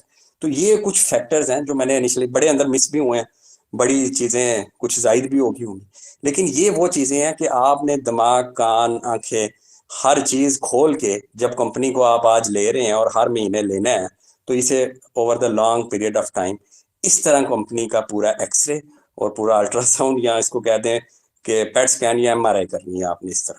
तो दिस इज अ थिंग, ये आज सारा चीजें हैं जो मैंने आपको बताई। अब सर क्वेश्चन आंसर करते हैं, एक एक भाई सिर्फ हैंड रेज करें और बड़े शॉर्ट क्वेश्चन करें ताकि दूसरों को भी फायदा हो। जो मुझे चीज नहीं पता वो आप सिखा दीजिएगा, जो मुझे पता होगी वो मैं बता दूंगा, जो नहीं पता होगी तो दोनों सीख के एक दूसरे को बता देंगे। तो एक एक करके अली यार, एक एक करके। जी जी मियाँ साहब, माइक ओपन कर लें मियाँ साहब। जी अस्सलाम वालेकुम सर। वालेकुम सलाम, कौन बात कर रहे हैं? अजहर साहब? जी जी, मेरा नंबर चले अजहर साहब कर ले पहले बात। अजहर साहब बताएं जरा। अच्छा सर, मेरे ना दो क्वेश्चन है जो अभी जी हमारा सर। ये टॉपिक चल रहा है। तो सर जी जी आपने सर। जो बताया है अभी रिसेंटली के टोटल डेप्थ जो इक्विटी है वो उसकी मैक्सिमम कितनी होनी, जैसे अभी आपके प्रोग्राम के दौरान मैंने DFML की चेक करी तो वो तो 800 से ज्यादा है, और अभी सर दूसरा जो है वो मैंने चेक किया तो वो 55 है।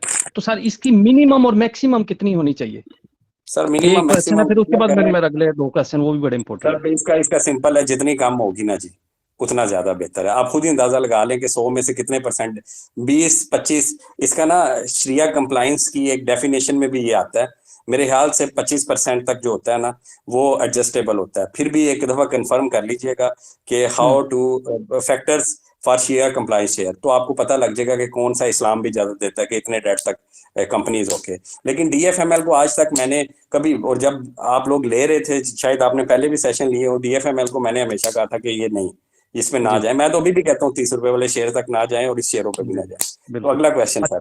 जी सर, अच्छा दूसरा क्वेश्चन ये है कि जैसे आज एयरलिंक का उन्होंने स्प्लिट का कहा है तो इस पर कुछ ये इस पर क्या इम्पैक्ट आएगा? अच्छा, अच्छा इसमें मैं आपको बताता हूँ, सेशन से स्टार्ट में भी कहा है मैंने आपको, पिछले सेशंस में भी कहा है कि SCCP और गवर्नमेंट ने डिसाइड किया है कि वो मार्केट की लिक्विडिटी इंक्रीज करने के लिए और मार्केट में इंटरेस्ट बिल्ड करने के लिए शेयर्स को स्प्लिट करेंगे, ठीक है। शेयर जो स्प्लिट होते हैं ना उसमें इतना ज्यादा इफेक्ट नहीं आता, मासवाय ये कि उनका ट्रेडिंग वॉल्यूम इंक्रीज होता है, उसमें वॉलेटिलिटी आती है और इन छोटे इन्वेस्टर का इंटरेस्ट आता है। अगर शेयर बोनस दे तो उसके फंडामेंटल्स चेंज होते हैं, लेकिन शेयर स्प्लिट होता है तो उसके फंडामेंटल्स चेंज नहीं होते, वो ऑटोमेटिकली जितना स्प्लिट होता है उससे डिवाइडेड बाय हो जाता है। जी। ठीक है अच्छा सर। लास्ट क्वेश्चन सर, अच्छा सिर्फ ये लास्ट सर ज्यादा हो क्वेश्चन, गई। जैसे BVFL की आपने आज कॉल दी, ठीक है सर, जी सर। उसमें आपने जो रेंज कानून की बताई उसकी थी। रिसर्च अपनी फेयर की, लेनी नहीं है नहीं या नहीं लेनी, प्रॉफिट नहीं नहीं सर, नुकसान मैंने आपका सर। वो नहीं मैं पूछ रहा, वो नहीं मैं पूछ रहा, मेरा जी जी क्वेश्चन इसमें और है। वो ये है कि जैसे रेट आपने बताया था ना 43 से 45, अब वो जी सर। 47 पर या 48 पर ट्रेड कर रहा है, तो उस सूरत में हम लोग क्या करेंगे? ये सर उस करना सूरत में था। आप कुछ नहीं करेंगे, इट्स योर कॉल।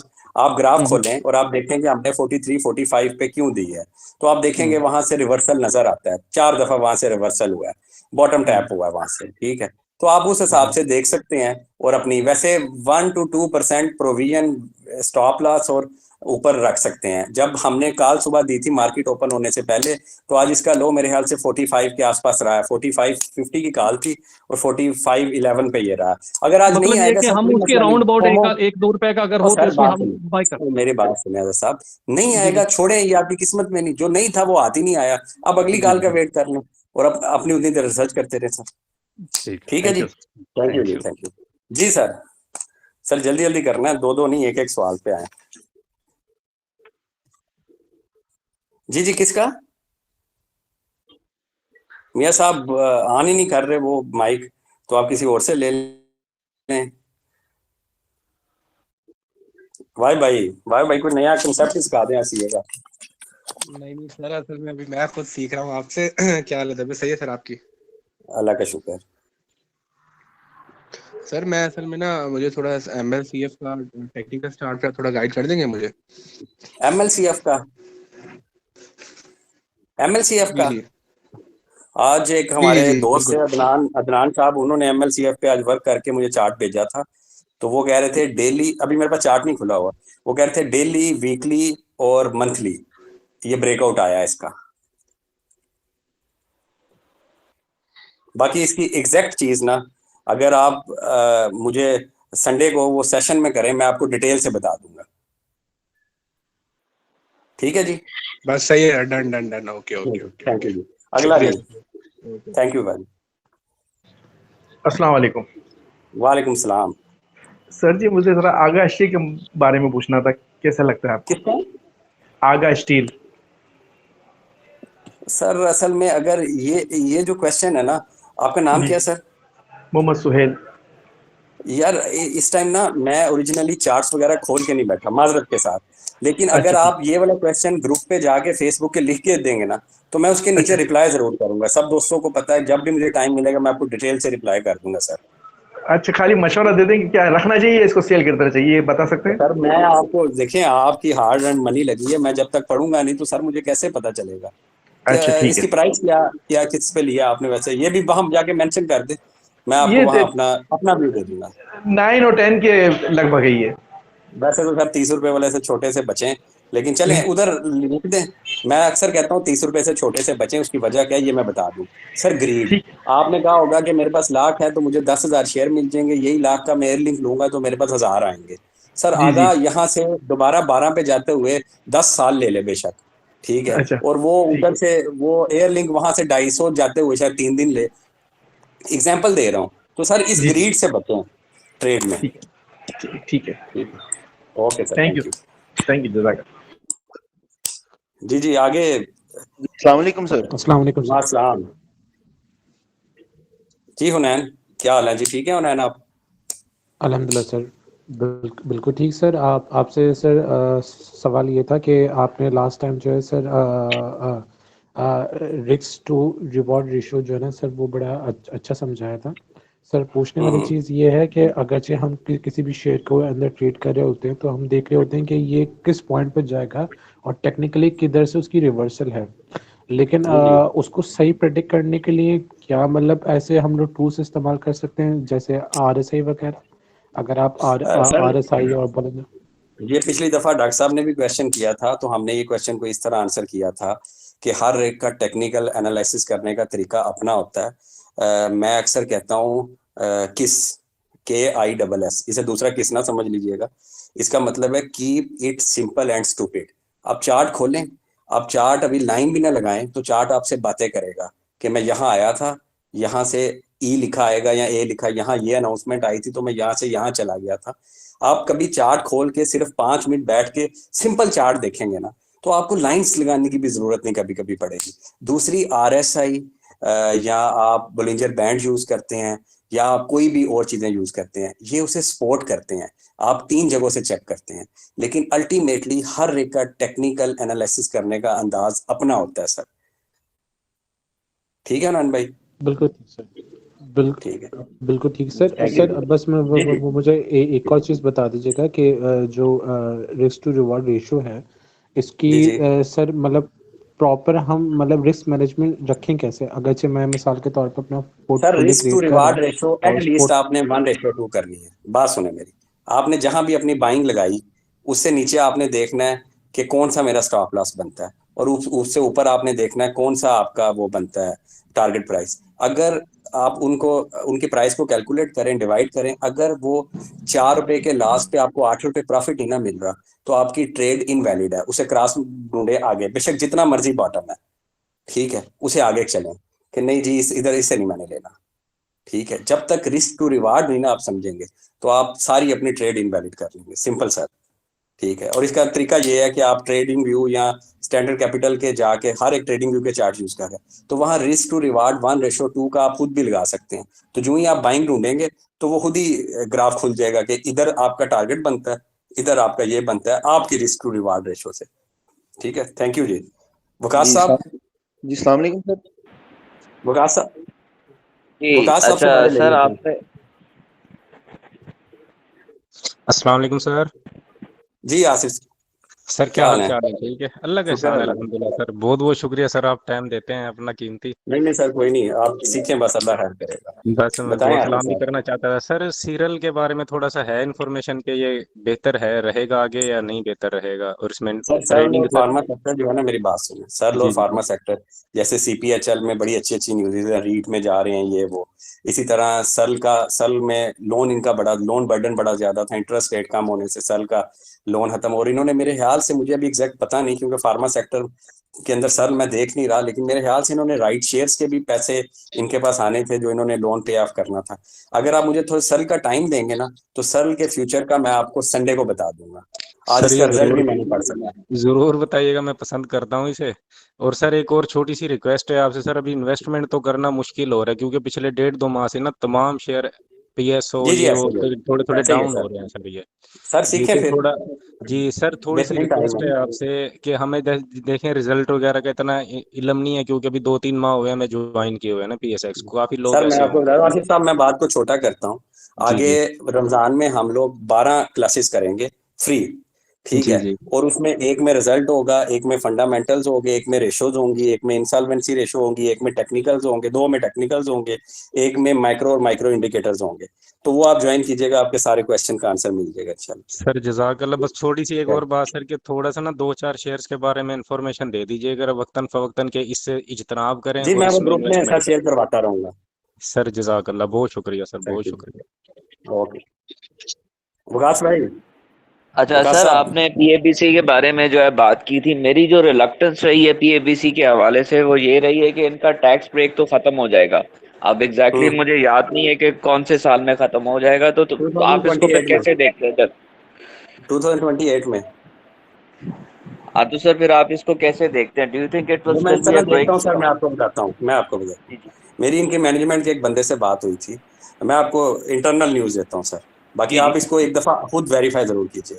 सर ये लाहौर के पास ना एक इंडस्ट्रियल स्टेट बना रहे हैं मोटरवे पे, पंजाब गवर्नमेंट ने बनाई है। और पंजाब गवर्नमेंट ने कहा है कि कोई भी बिजनेस अपना मैन्युफैक्चरिंग प्लांट इधर लगाएगा ना, ठीक है, हम उसे 10 साल के लिए टैक्स हॉलीडे और टैक्स रिलैक्सेशन देंगे। अब सर उधर वकास साहब, उधर एयरलिंक वाले भी अपना प्लांट लगा रहे हैं, स्टेट ऑफ आज उनकी कंस्ट्रक्शन शुरू हो गई है। और स्पेल वालों ने अपना लगाया है, लोड्स वाले लेके आ रहे हैं सिर्फ टैक्स हॉलीडेज के लिए, ठीक है, उधर जमीनें ले रहे हैं। और ये सर पीएबीसी का जो प्लास्टिक डिस्पोजेबल प्लांट है ना, पीएबीसी, ठीक जी है, जी। वो जो मैं अभी जिक्र कर रहा था, वो इधर लगाने लगे हैं। अच्छा, सही है सही है, दिस इज समझ गए news to sir? Me, thank you sir. जी जी, थैंक यू। Thank you. आपको अच्छा लगा सर सेशन? ये भी बता दें, आप नए थे जी आज। जी सर, माशाल्लाह काफी जो है इंफॉर्मेटिव रहा है। मैं तो ऐसे ही चेक करने के लिए आया था, लेकिन माशाल्लाह सारा सेशन ही मैंने जो है कर लिया है। इंशाल्लाह नेक्स्ट में भी आऊंगा मैं। Thank you. चलें सुना सब, याद थैंक यू। रखिएगा जी। सुहेल साहब, जी अस्सलाम वालेकुम सर। वालेकुम अस्सलाम। सर मैंने थोड़ी सी, आपने ग्रोइंग स्टॉक के बारे में बताया था सर, मैं थोड़ा सा पूछना चाह रहा था कि एक तो सर हम पास से देखते हैं कि इसने किस हिसाब से ग्रो की है, लेकिन हाँ जो जी। फ्यूचर ग्रोथ की वो तो कांस्टेंट नहीं रहती, वो तो चेंज होती रहती है। मतलब लेट्स सपोज पास्ट में किसी ने बड़ा अच्छा ग्रो किया है, लेकिन हम्म। फ्यूचर के अंदर जो उसकी फ्यूचर ग्रोथ है उसको देखने के लिए, प्रेडिक्ट करने के लिए सर हम कौन से पैरामीटर्स को ज्यादा फोकस करना पड़ेगा? सर देखिए ना, पैरामीटर्स आप देखेंगे कि उनकी मैनेजमेंट, आप अपने आप को बोर्ड ऑफ डायरेक्टर का पार्ट समझा करें एक शेयर लेके भी। सबसे पहले सारे दोस्तों को बता दूं, अगर आप लोगों के पास एक शेयर भी है ना, एक शेयर भी, तो आप अगले दिन कंपनी को कॉल कर सकते हैं कि जनाब मैं ये आपका शेयर होल्डर हूँ, एक शेयर भी, और मैं कंपनी का प्लांट विजिट करना चाहता हूँ, ठीक है। और दे आर लीगली बाउंड कि वो आपको प्लांट विजिट करवाएंगे, क्योंकि आप उनके हिस्सेदार हैं सर, ठीक है। और उनकी मीटिंग्स में भी बैठेंगे, आप जाया करें सर, खाना शाना भी खिलाते हैं बड़ा अच्छा होटल्स में, और बताते भी बड़ा कुछ है। अच्छा, अब आपने पूछा ये सर, इसमें आपने अपने आप को बोर्ड ऑफ डायरेक्टर कंसीडर करना है, उसकी न्यूज़, उससे रिलेटेड आपने जो उसके नोटिस आए हैं फेसबुक कह रहा हूँ PSX पे, ये सारे नोटिस को आपने प्रिंट करके देखना है कि यार ये कंपनी ये कर रही है, ये कर रही है, क्योंकि public limited company legally bound है इस बात की, और वो अबाइड करेंगे बाय लॉस के उन्होंने हर अपनी इंफॉर्मेशन पब्लिक को देनी है। तो ये वो तरीके होते हैं सर ये देखने के लिए। दूसरा आपने देखना होता है कि यार सीमेंट सेक्टर की एक आई है रिपोर्ट, आई है कि एक्सपोर्ट बढ़ी है, तो जिस कंपनी को मैं ग्रोइंग कंपनी कह रहा हूँ वो कहाँ खड़ी है? तो ग्रोइंग कंपनी में आप कल ही पैसा नहीं इन्वेस्ट कर सकते। कम से कम सर आप 1 माह उस पर रिसर्च करें, पहले उसके नंबरों पे कॉल करें सर। मैं आपको कहता हूँ उसे कॉल करें, उसे कहें जी मैंने आपके बल्क में शेयर लेने हैं, मुझे अच्छी न्यूज बताएं। सर मैंने 2 कंपनीज को कॉल की है सर मैंने कल बिग बर्ड से बात की थी, बिग बर्ड वालों से। उन्होंने मुझे ये कल बताया कि हम जो फिश का हमारा प्लांट आ रहा है तो वो ऑलरेडी बुक्ड है, हमारी सारी प्रोडक्ट एक कॉर्पोरेट क्लाइंट उठाएगा। तो these are the things sir जो आप कर सकते हैं, और ये कोई बताता ही नहीं, करना चाहिए इस तरह। ठीक है sir, thank you so much sir, बहुत नॉलेजफुल था आज का लेक्चर आपका। सर एक चीज और पूछना चाह रहा था, उसमें ये था कि नॉर्मली सर ग्रोथ जो होती है वो जो रिजल्ट्स आते हैं कंपनी के वो तो बाद में आते हैं, लेकिन उससे पहले ही उसकी प्राइस बहुत ओवर बढ़ चुकी होती है। सर मैंने आपको, अगर आप सेशन के स्टार्ट में थे तो मैंने बताया था मार्केट हमेशा चीजों को फॉरवर्ड लेती है। अभी उसके नंबर्स आने हैं, गाल के ट्रक्स कितने सेल हुए हंटर, लेकिन उसका रेट पहले ऊपर चला गया। ठीक है, तो ये सर मार्केट का ये रूल है। ये अगले सेशन में आपको बताऊंगा कि फॉरवर्ड लैगिंग इंडिकेटर और लीडिंग इंडिकेटर्स क्या है। सर ये टाइमिंग बता दें कि लेक्चर्स हर रोज हुआ करेंगे कि नहीं सर, ये आपको मैं अभी ग्रुप पे मैसेज छोड़ता हूँ। अभी मैं क्वेश्चन ले लूँ सर, अगर आप माइंड ना करें। थैंक यू जी। सेल साहब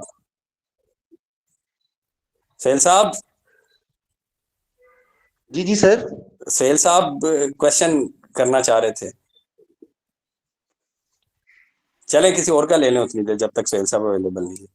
जी अस्सलाम वालेकुम जी, दिस इज हेलो सेल। जी सेल साहब आ गए हैं। डॉक्टर साहब क्या हाल है, ठीक है आप?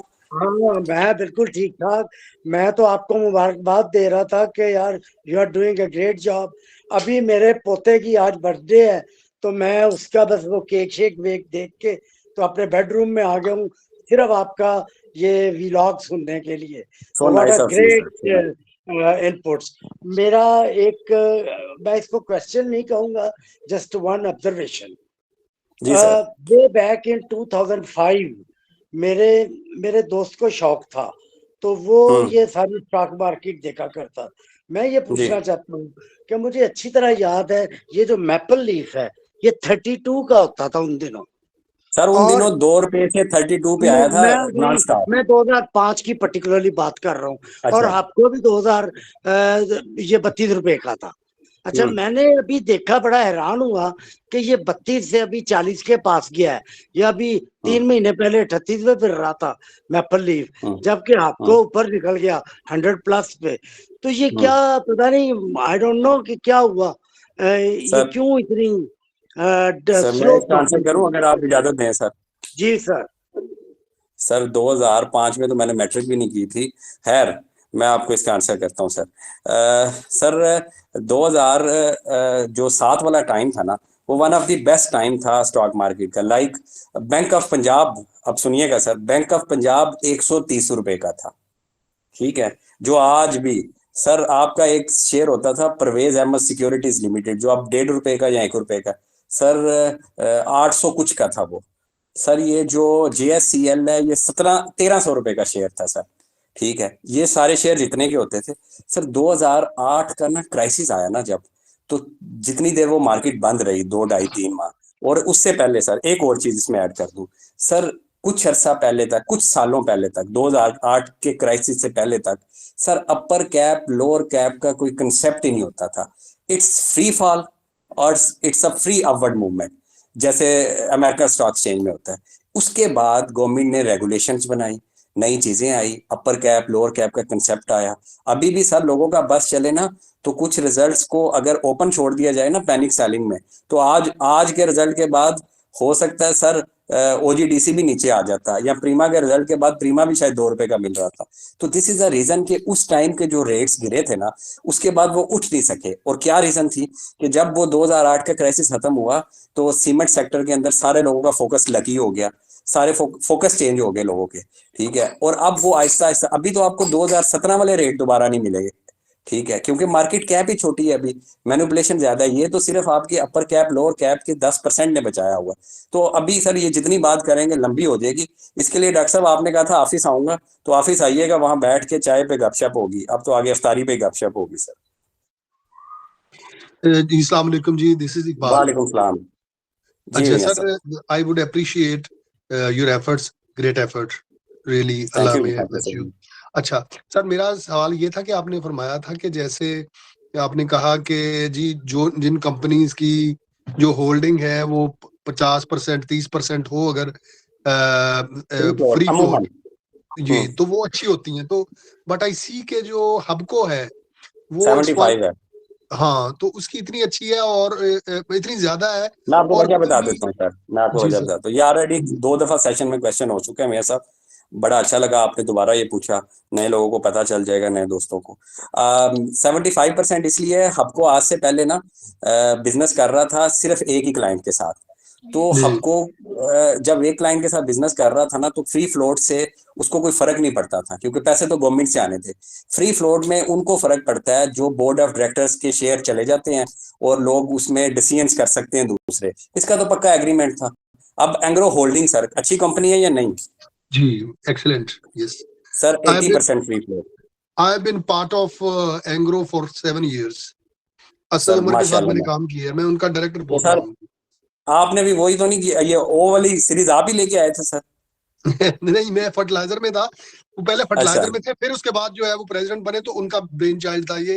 उन्होंने कहा जो था, मैंने फिजिबिलिटी स्टडी में शामिल था मैं, तो उन्होंने कहा था कि तो जी sir let's diversify the portfolio, और आप हमें इस जो है बात ना को कंफर्म करें कि जो मैंने जी चीज बात कही है लीडरशिप की, तो वाकई उन्होंने ये करके दिखाया था उस यस वक्त? बिल्कुल, ये उन्हीं का ब्रेन चाइल्ड था। उन्होंने कहा 2001 के अंदर काफी क्राइसिस आया था फर्टिलाइजर का, तो उसके अंदर हमारे पास जो है फर्टिलाइजर के स्टॉक्स बहुत ज्यादा हो गए थे। देन बिल्कुल ही बिल्कुल थॉट, सर, ये उन्होंने कहा रीजन जी थी कि हम जिसकी वजह से, डाइवर्सिफाई ये जी रीजन थी जिसकी वजह से सर वो मैंने इन लोगों को बताया दोस्तों को कि ये बड़ा इंपॉर्टेंट होता है। तो एंग्रो होल्डिंग क्योंकि एक होल्डिंग कंपनी है, इसने एंग्रो फर्टिलाइजर, एंग्रो फूड्स ये सब कुछ लिया हुआ है, तो ये जी रीजन है। इसकी फ्री फ्लोट से कोई फर्क नहीं पड़ता। तो ये एक रीजन है। सही। तो ठीक एंग्रो है सर, होल्डिंग क्यों नहीं उठ रहा? एंग्रो से चलो याद आ गया, एंग्रो एंग्रो होल्डिंग क्यों नहीं होल्डिंग उठ का रहा? रिजल्ट आज आना था। ये एंग्रो वाले रिजल्ट ना थोड़ा लेट करते हैं, टेंशन ना ले, उठ जाएगा सर। आज नहीं आया ना, मेरे ख्याल से मंडे को सुबह सुबह आ जाएगा। चलो उठ जाएगा। सर सारे जो कंपनीज हैं जिसके इसके पास असल में शेयर हैं वो सारे उठे हुए हैं, तो इसे भी उठना तो चाहिए। चले right, thank you, great effort sir, thank you. Thank you sir. Ali sir, अब थोड़ा टाइम रह गया, इसलिए अली साहब अब जल्दी जल्दी हम T20 खेलेंगे। फारूक भाई, मेरा क्वेश्चन ये था कि हम फंडामेंटल्स पे भी अगर मैंने किसी कंपनी को देख लिया और वो मुझे अच्छी लग रही है, लेकिन हाँ कभी जी, कभार ये होता है कि मार्केट में मैनिपुलेटर्स होते हैं म्यूचुअल फंड्स टाइप के, जिनकी हाँ वेटेज जी, बहुत ज़्यादा होती है इंडेक्स में उनकी इन्वेस्टमेंट हाँ की। जी, तो वो हाँ जी। कभी सेल कर दे या बाय कर दे, तो फंडामेंटल्स अच्छा होने के बावजूद वो स्टॉक को ना बहुत ज़्यादा फ्लक्चुएशन आ जाती है उसमें, तो बंदा अगर परेशान हो आप जाता लॉन्ग है। तो टर्म के लिए, आपने परेशान नहीं होना, आपने अपनी आपने ट्रस्ट करना है अपनी उस पे कॉन्फिडेंस रखना है। सिर्फ मैं आपको ये कहूंगा कि आपने अपनी रिसर्च पे कॉन्फिडेंस रखना है। जितना मर्जी मैनिपुलेटर हिलाते रहे, मारी को जितना मर्जी हिला लें, अगर जिन्होंने मारी ली है लॉन्ग टर्म के लिए, वो कामयाबी होंगे। तो आपने नहीं तो टेंशन कोई लेनी इस बात तरीका की, है ठीक कि है जी? हम म्यूचुअल फंड की मैनिपुलेशन से बच सकें किसी तरह? नहीं सर, कोई तरीका नहीं है। वो म्यूचुअल फंड्स पे ना रखा करें, उन्होंने एक और तरीके से सोचना होता है। इस पे पूरा सेशन करेंगे म्यूचुअल फंड्स, किसी फंड मैनेजर को बुला के उसके साथ करेंगे, उनकी क्या सोच होती है। ठीक है जी। जी अहमद, अहमद आगे। अली। जी अस्सलाम वालेकुम सर। वालेकुम सलाम सर। सर मेरा नाम जावेद है और मैं जी जावेद आपसे साहब। सादा सा सवाल है मेरा कि आप अपना ज़रा तारफ़ करा दीजिए और क्या करते हैं और क्या आपकी एजुकेशन है, क्या नाम है, और काम सेशन आपका बहुत अच्छा चल रहा है, मैं भी आपका स्टूडेंट। नहीं नहीं सर, मेरा नाम फारूक हैदर है। मैं एजुकेशन वाइज डॉक्टर हूँ ठीक है, और उसके साथ पैशन वाइज मैं स्टॉक मार्केट और इकोनॉमी को पढ़ता हूँ। उसके बाद मैंने कोर्सेज लम्स से किए कुछ, और अब मैं आप लोगों के साथ जैसे ऐसे लम्स में भी कुछ शॉर्ट कोर्सेज की इकोनॉमी और स्टॉक मार्केट रिलेटेड क्लासेस देता हूँ, और इस तरह ही बस मेन सोर्स ऑफ। जी जी, एमबीबीएस डॉक्टर हैं या कोई पीएचडी डॉक्टर है? नहीं, मैं एमबीबीएस डॉक्टर हूँ माशाल्लाह माशाल्लाह। सर। इसलिए तो मैं कह रहा हूँ कि यहाँ से अगर कोई पैनिक होकर बीमार हो तो उसका भी इलाज करेंगे इंशाल्लाह, टेंशन ना ले सर। जबरदस्त अल्लाह खैर रखे। जबरदस्त। मैं तो समझ रहा था कि कोई बड़े चार्टर्ड, माशाल्लाह आप सोचते ही चार्टर्ड अकाउंटेंट की तरह। सर बस मैथ से जान छुड़ाते छुड़ाते यहीं आगे, बस दुआओं में याद रखिएगा। अल्लाह आपको खुश रखे सर, अल्लाह सलामत रखे। ओके, थैंक यू जी। अगला क्वेश्चन जी। डॉक्टर साहब मैं क्वेश्चन कर सकता हूँ? मेरा माइक बंद था। मोहम्मद अहमद जी अहमद, जरा जल्दी कीजिएगा सर, सिर्फ 10 मिनट रह गए सर। सर ट्रिक बैटरी और मिचेल फूड के ऊपर थोड़ा सा अगर आप कोई रोशनी। आपकी आवाज ना बड़ी डिस्टॉर्ट हो रही है सर, क्या कह रहे हैं? मिचेल फूड और टेट्रा बैटरी के ऊपर अगर आप थोड़ा सा इनसाइट दे दें। सर मिचेल फूड ये वही ना जो अभी रिसेंटली जो न्यू ओनर्स को सेल हो रही है या हो गई है? बिल्कुल जी, सर अगर आप शायद हमारे ग्रुप में नए हैं, ये जो शेयर स्पेसिफिक क्वेश्चंस है ना सर, अपोलोजाइज, ये दोनों मेरी ना अभी वॉच लिस्ट में नहीं है, अपोलोजाइज, ठीक है। लेकिन जो शेयर रिलेटेड सारे क्वेश्चन है ना सर, संडे को, हर संडे को 9 to 10 PM फेसबुक ग्रुप पे डायरेक्ट हमारी बातचीत होती है कि मुझे मिचेल्स के फंडामेंटल्स बता दें। तो हमारी सारी टीम बैठी होती है, मेरा अकाउंट यूज कर रहे होते हैं और वो सारे आंसर्स हो रहे होते हैं। तो अगर आप सर थोड़ा टाइम दे दें संडे को, वो आपको इंफॉर्मेशन मिल जाएगी सर व्हाट्सएप से। थैंक यू, बहुत शुक्रिया। Thank you sir, thank you. Rana साहब,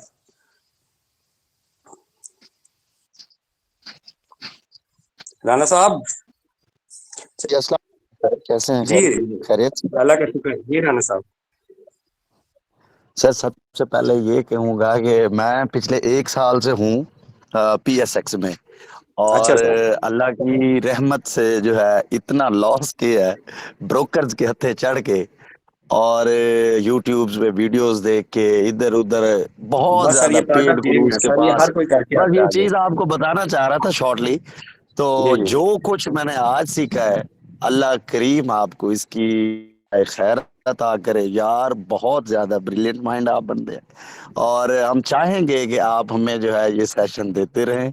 और सर फ्री सबसे बड़ी क्लासेस बात ये स्टार्ट कर कि रहे हैं A to Z sir Ramzan सुने में, तो सही, टेंशन ना लें।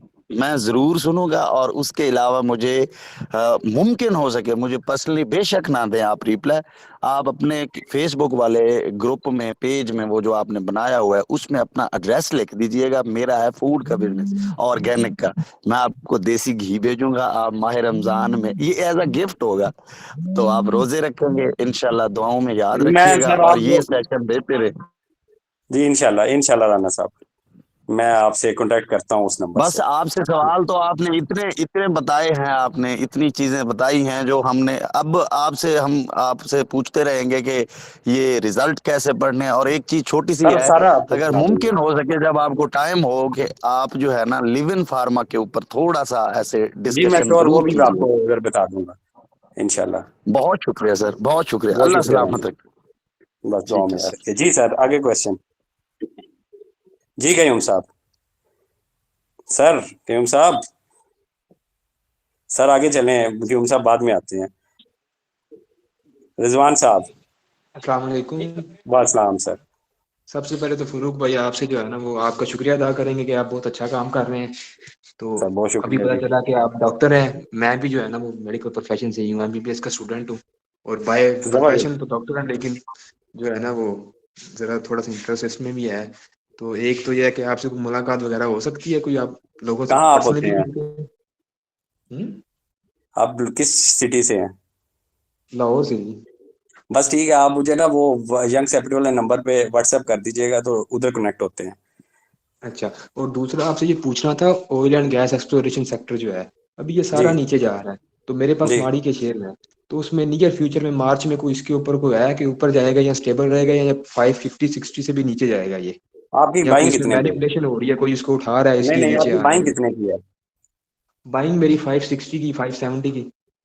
आप व्हाट्सएप पे मैसेज कीजिएगा, मैं आपको स्ट्रेटेजी बता देता हूँ। मारी से निकल के ना कॉस्ट अपॉर्चुनिटी को लें, अगर आप ट्रेडर हैं, लंबा ना रखें, लेके कोई अच्छा शेयर लेके फॉर टाइम भी उस पे से कमा लें।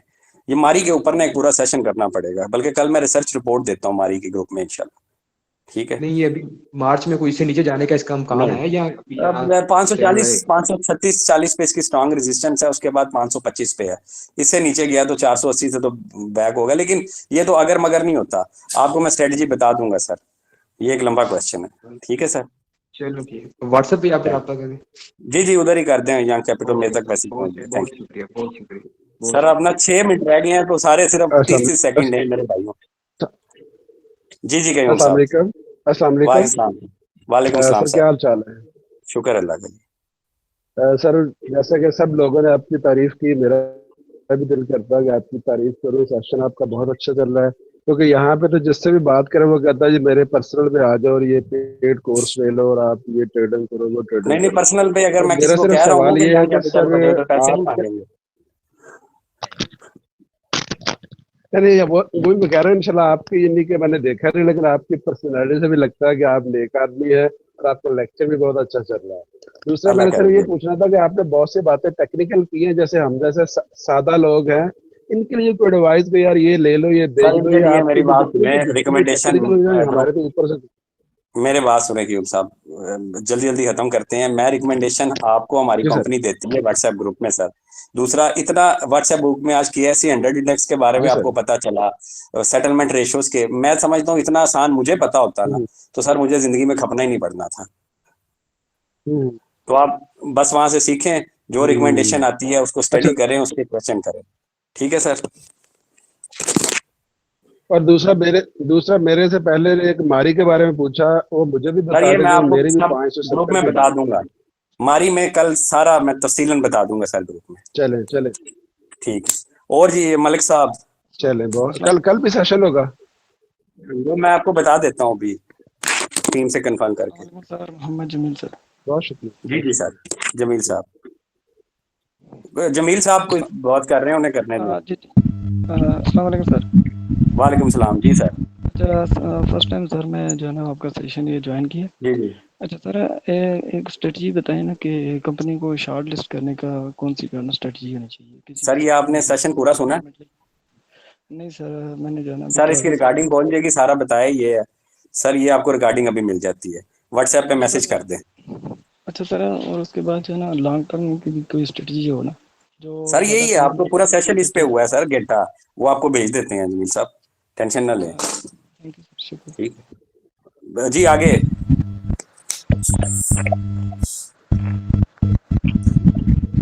जी अपनी बात साहब जल्दी जरा। आपने ये बोला था कि जो 40s की एज में जो लोग हैं, यंग हैं, उनको चाहिए था कि उनकी स्टॉक्स पे वो करें, सर्च करें और उस पे देखें और उस पे तो मैं ये चाह रहा हूँ कि जो पोर्टफोलियो बनाते हैं उसके ऊपर कोई सेशन हो सकता है कि जो जी मैं अगला सेशन कर दूंगा सर। पोर्टफोलियो कैसे सेट करना है जी वो मैं सर आपका क्वेश्चन समझ गया हूँ, हो जाएगा सर, ये टेंशन ना लें। ठीक है, ये मलिक साहब और कौन है? अली है किसी का क्वेश्चन? जी सर।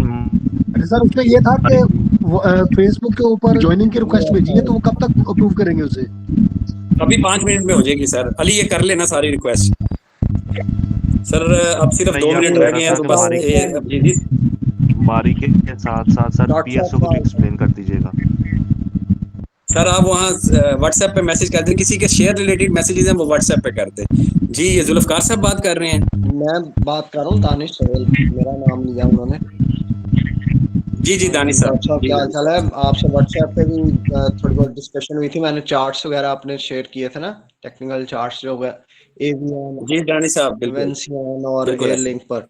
तो इंशाल्लाह आप बहुत अच्छी बात अच्छा ये इनिशिएटिव है आपका, माशाल्लाह से। अल्लाह आपको इसमें मजीद हिम्मत बरकत दे और अल्लाह आपको सेहत दे।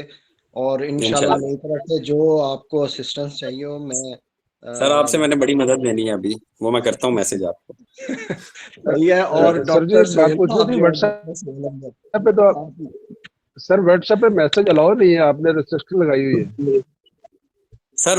वो ना रिस्ट्रिक्शन इसलिए लगाई है, लोग डिस्टर्ब होते हैं वहाँ, एवं फिजूल मैसेज आएंगे कि कोई पूछ लेगा अचानक।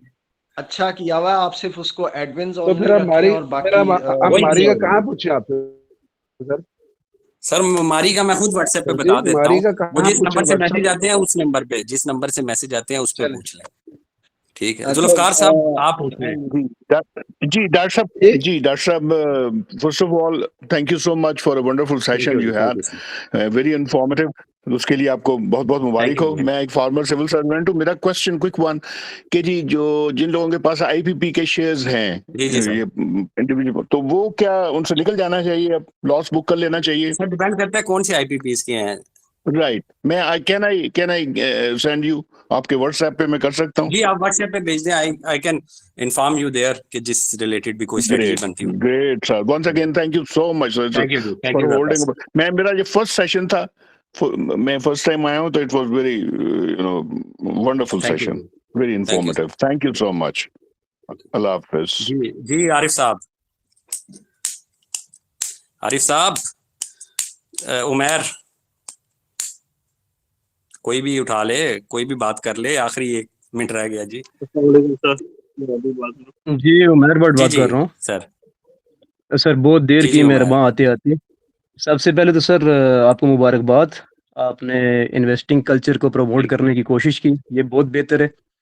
दूसरा मैं चीज़ यहाँ पे क्लैरिफाई कर दूं कि जब स्टॉक स्प्लिट होता है तो उसके साथ उसकी फेस वैल्यू भी स्प्लिट हो जाती है, तो कल जो आपको डिविडेंड्स वगैरह मिलने हैं तो उस फेस वैल्यू पे मिलने हैं, तो बोनस शेयर पे ऐसा कोई इशू नहीं है। दूसरा क्योंकि जी और बात हो रही है इन्वेस्टमेंट पे, अगर इन्वेस्टमेंट पे हो रही है तो मैं आपसे सवाल 1 मिनट में पूछ नहीं सकता और आप मुझे 1 मिनट में जवाब नहीं दे सकते, तो फिर इसको किसी दूसरे सेशन के लिए रखेंगे इंशाल्लाह जी। फिर दोबारा आपसे किसी दूसरे सेशन में आपसे बात होगी इंशाल्लाह तफसील से।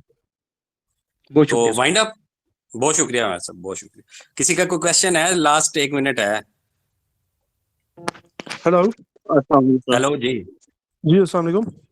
वासलाम जी मैंने कहना था कि हमारे को डेली ब्रोकर्स की और लोगों की और जो व्हाट्सएप ग्रुप है बाइंग कॉल चेंज होती रहती है कि अब इसका रिजल्ट अच्छा आ गया ये बाय कर ले, इसका अच्छा आ गया वो बाय कर ले, तो हम चेंज करेंगे या एक ही कंपनी से स्टिक नहीं सर, आप सबसे पहले बात है कि ब्रोकर्स और इनकी मानना ना करें। ब्रोकर ने तो अपना वॉल्यूम चर्न अप करना होता है, इसलिए वो आपको कह रहे होते हैं।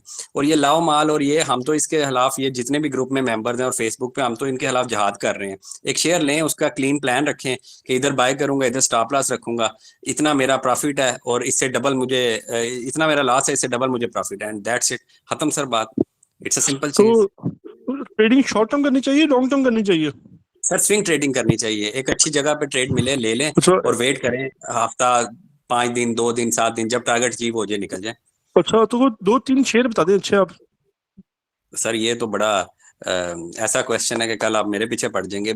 अभी हमारी CASP, Krishna steel, big bird और एयरलिंक तीनों अवेलेबल हैं, तो वो आप ग्रुप पे देख लें, वो तीनों की स्ट्रेटजी भी है। बाकी इट्स योर कॉल, आपका प्रॉफिट आपका नुकसान सर, वर्क करें उस पर। ठीक है जी, और कोई क्वेश्चन नासिर साहब? और ये केमिकल सेक्टर में इन्वेस्ट करनी चाहिए नहीं करना चाहिए? करना चाहिए, लेकिन उसमें लॉन्ग टर्म है सर, उसमें शॉर्ट टर्म कोई अभी गेन नहीं, क्योंकि EPQL हाइड्रोजन पेरोक्साइड का जो प्लांट लगा रहा है उसके बाद देखना चाहिए हमें। अच्छा, और फार्मा के रिजल्ट भी ओवरऑल तो अच्छे नहीं आ रहे, मतलब पी के साथ नहीं आ रहे अच्छे, वो इसलिए डीरेगुलेशन का जो इफेक्ट आएगा वो अभी नेक्स्ट क्वार्टर में आएगा, अभी तो उनके पिछले इफेक्ट ही आ रहे हैं। अच्छा सही, चलिए थैंक यू नासिर साहब, किसी का है क्वेश्चन? और अस्सलाम वालेकुम। वालेकुम सलाम सर, मैं अदील बात कर रहा हूँ। जी अदील साहब। सर ये मालूम, मैं ट्रेडिंग भी करता हूँ उन्हीं स्टॉक्स में जो इन्वेस्टमेंट वाले होते हैं, ताकि मुझसे जो है ना वो स्टॉप लॉस वाला काम होता नहीं अक्सर ना, तो इसी तरह मैं काफी सारे शेयर्स में ट्रेडिंग तो कर रहा हूँ साथ साथ, लेकिन मैं मारी में जो है ना वो 700 तो इसमें आप स्ट्रेटजी बता दें मारी के बारे में क्या करना चाहिए? सर मारी के बारे में ना मैं डिटेल आपको कल व्हाट्सएप ग्रुप में ना एक मैसेज बना के भेज दूंगा सारे दोस्तों के लिए। मारी में बड़े लोग स्टक हुए हैं, तो क्या स्ट्रेटजी होनी चाहिए, क्या इसका पोटेंशियल है। आपका वो ग्रुप जो है ना वो तो क्लोज ग्रुप है, आप कह रहे थे मैसेज में मालूम कर लीजिएगा, तो वो मैसेज सर में वो कहाँ जिस ग्रुप से मैसेज आता है ना, जिस नंबर से मैसेज ग्रुप में आता है उधर आप मैसेज कर दें। वैसे उस चलो ग्रुप बहुत में ही मैं शुक्रिया, कर दूंगा मैसेज, ठीक है। और बहुत कोई शुक्रिया सर। और किसी का थैंक यू, क्वेश्चन जी? नासिर थैंक यू साहब, सर। थैंक यू जी। अली है किसी का क्वेश्चन? अस्सलाम वालेकुम। जी जी नासिर साहब। अस्सलाम वालेकुम सर। वालेकुम सलाम सर। चलें, जो भी बोल रहा है। सर मेरा आज फर्स्ट डे था ग्रुप में। जी सर जी मेरा आज फर्स्ट डे था ग्रुप में और ये बहुत अच्छा लगा मुझे।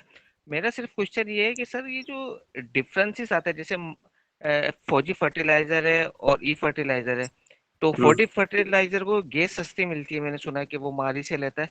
तो सर ये किस तरह से आप निकालेंगे कि इसकी कॉस्ट कम पड़ रही है, उसको गैस सस्ती पड़ रही है, या कोई और प्रोडक्ट उसको नहीं, सस्ती मिली है? फौजी के आप किस पुराने तरह से नोटिस देखेंगे? निकालिए। अच्छा, इसके लिए ना सर बात सुने, फर्टिलाइजर सेक्टर की जो, अगर आपने, ये हमेशा एक इशू रहा है फर्टिलाइजर सेक्टर में डिस्पैरिटी का, ठीक है। इसका अगर इश्यूज आपने सॉल्व करने हैं ना, आप 2018-19 के अंदर जाएंगे और न्यूज़ चेक करेंगे कि why Fauji fertiliser are gaining less cheap gases as compared to other sector. तो आपको उधर ना 3-4 डान के अच्छे ऑडिटोरियल्स मिल जाएंगे, आप उन्हें पढ़ेंगे, आपको सारा कंसेप्ट क्लियर हो जाएगा कि फौजी को क्यों ये मिल रही है। और वैसे भी सर अगर इसका मैंने आंसर किया तो सारे पकड़े ही ना जाएं। दूसरा सर इसके अंदर जो है ना, I would like to add one thing more, क्योंकि जी थोड़ा जी फर्टिलाइजर का मेरा बैकग्राउंड है। तो वो जी ये जी था सर। कि एंग्रो की जो 2 प्लांट है एंग्रो के, एक पुराना और एक नया। एंग्रो को जो जी गैस मिलती है वो एसएनजीपीएल से मिलती है। इसी तरह जो पाक बिल्कुल अरब का ऐसे ही है। प्लांट है फर्टिलाइजर का, उसको भी एसएनजीपीएल से मिलती है। जो बब्बर शेख दाऊद हरकलीज का प्लांट है इधर फातिमा फट बन गया, उसको भी एसएनजीपीएल से मिलती है, वो जो महंगी गैस है। बिल्कुल जबकि ऐसे जो ही। फौजी फर्टिलाइजर गोटमाची की जो गैस है वो माड़ी से माड़ी मिलती है, पेट्रोलियम देता है उन्हें। जो कि मतलब सस्ता सोर्स कंसिडर किया जाता है। सर वन ऑफ द वो रीजन। डायरेक्ट एक्सप्लोरेशन है ना, और ये जी जी एसएनजीपी तो थर्ड पार्टी आ जाती है अंदर। यस यस बिल्कुल जी। और दूसरा, इनकी जो है ना गैस की क्वालिटी में भी फर्क है। वो जो है वो फीड के तौर पे इस्तेमाल होती है, ये दूसरे खाना पकाने, और ये वो उसका भी फर्क है। दो I am not a sir very technical person for the gas, but थोड़ा सा जो मुझे उस सेक्टर में जो आइडिया हुआ है वो यही है जी। Sir thank you. Wonderful insight, thank you so much, thank you जी सर। खत्म अली यार। अब इस तरह है कि सारे दोस्त अपना जो भी रिव्यू हो ग्रुप पे और उधर दे दीजिएगा। कोई सजेशन हो, रमजान के लिए दुआ खास तौर पे करनी है एक दूसरे के लिए। रमजान में टाइम कम होगा, मार्केट का कम वॉल्यूम लगेंगे, परेशान और पैनिक नहीं होना, अल्लाह खैर करेगा। और मिलते हैं इंशाल्लाह। और संडे तक हम अनाउंस कर देंगे कि सेशंस जो अगले क्लासेस होंगी क्लोज ग्रुप की, कुछ स्पेसिफिक नंबर्स लेंगे, उन्हें A to Z सिखाएंगे, बाकी सारों के लिए सेशन फ्री होंगे।